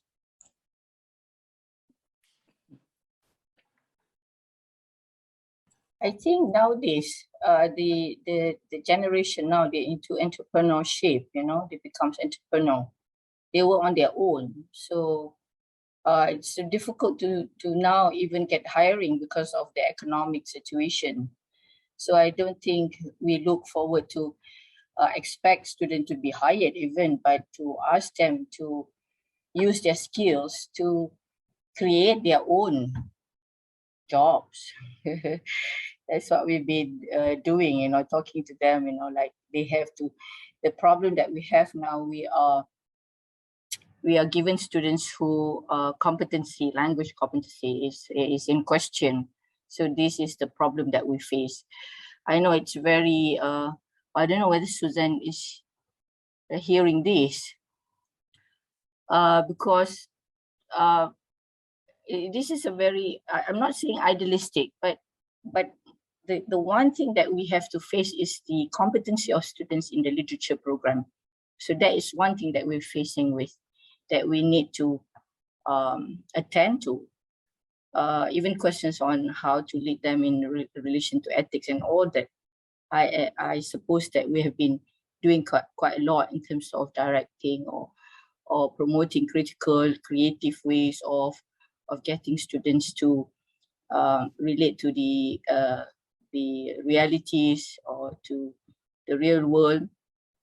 But one thing that I think they themselves know is their own competency in the language that they are that they have. That is the question that I don't know whether Suzanne, you are listening to this. I don't know whether Singapore University is faced with this, but my university, if Zaino can tell a bit more, or Dr. Hadif Kaur, that what we face with is the competency of the students. If you were to have a beautiful curriculum in relation to leading them to ethical questions and all that, but how do we handle when they can't, they can't understand?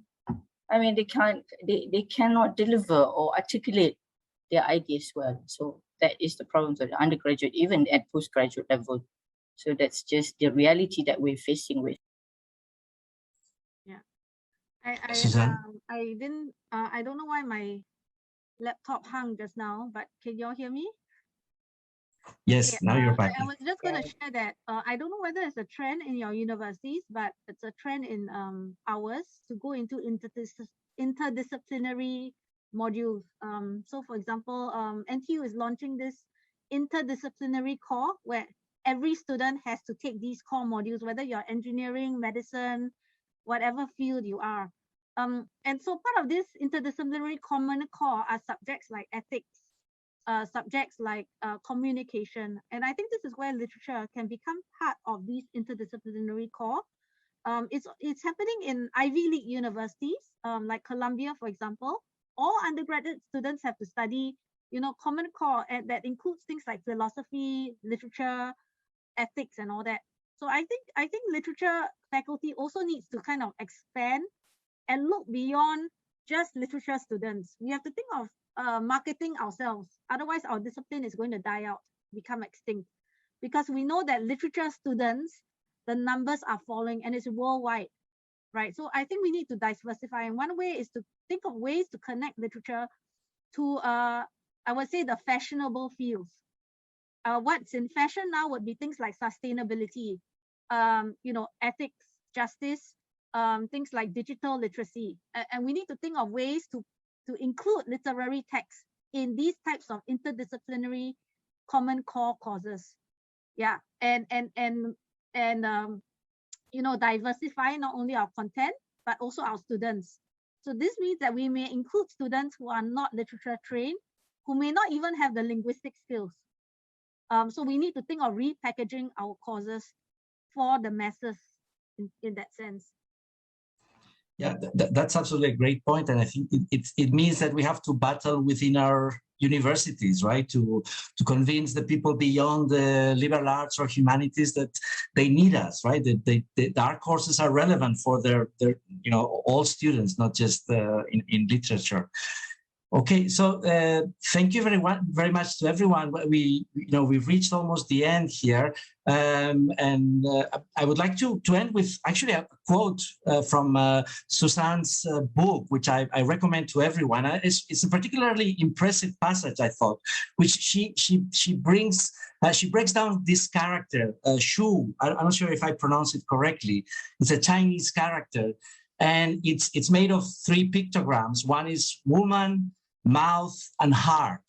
And then she writes, it conveys the image. So it could be translated as empathy, but she says it conveys the image of a woman listening to the words of another, the words that flow from the heart of another. So it means essentially listening to the heart of the other.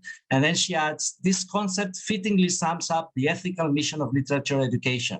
And I think it's really a very good point. And hopefully this seminar, we have been listening to each other's hearts, or at least we have started to do that.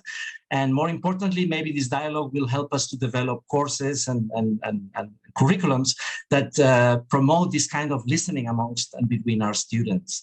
So thank you very much, everyone. Now we're going to take a picture, one of those group pictures. So if everyone wants to turn on their camera so that we can capture your face for eternity, maybe just for a short instant?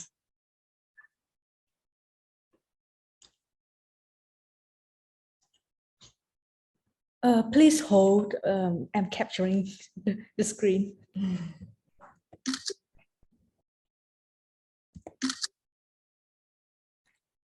Thank you very much. Okay, thank you. And so now I will like to invite Assistant Professor Teranuk Anurid, the Assistant Dean of the School of Liberal Arts at Mae Fah Luang University, to close the event. Thank you so much, everyone. We have spent 3 fruitful hours sharing and discussing our knowledge and best practices for teaching literature in ASEAN. On behalf of the School of Liberal Arts, Mae Fah Luang University, I greatly appreciate your contribution in establishing this firm academic bond. The recording of our event today will be available on the Facebook channel at the School of Liberal Arts website. Also, we would like to remind you to stay tuned for future webinars in the areas of humanities in ASEAN.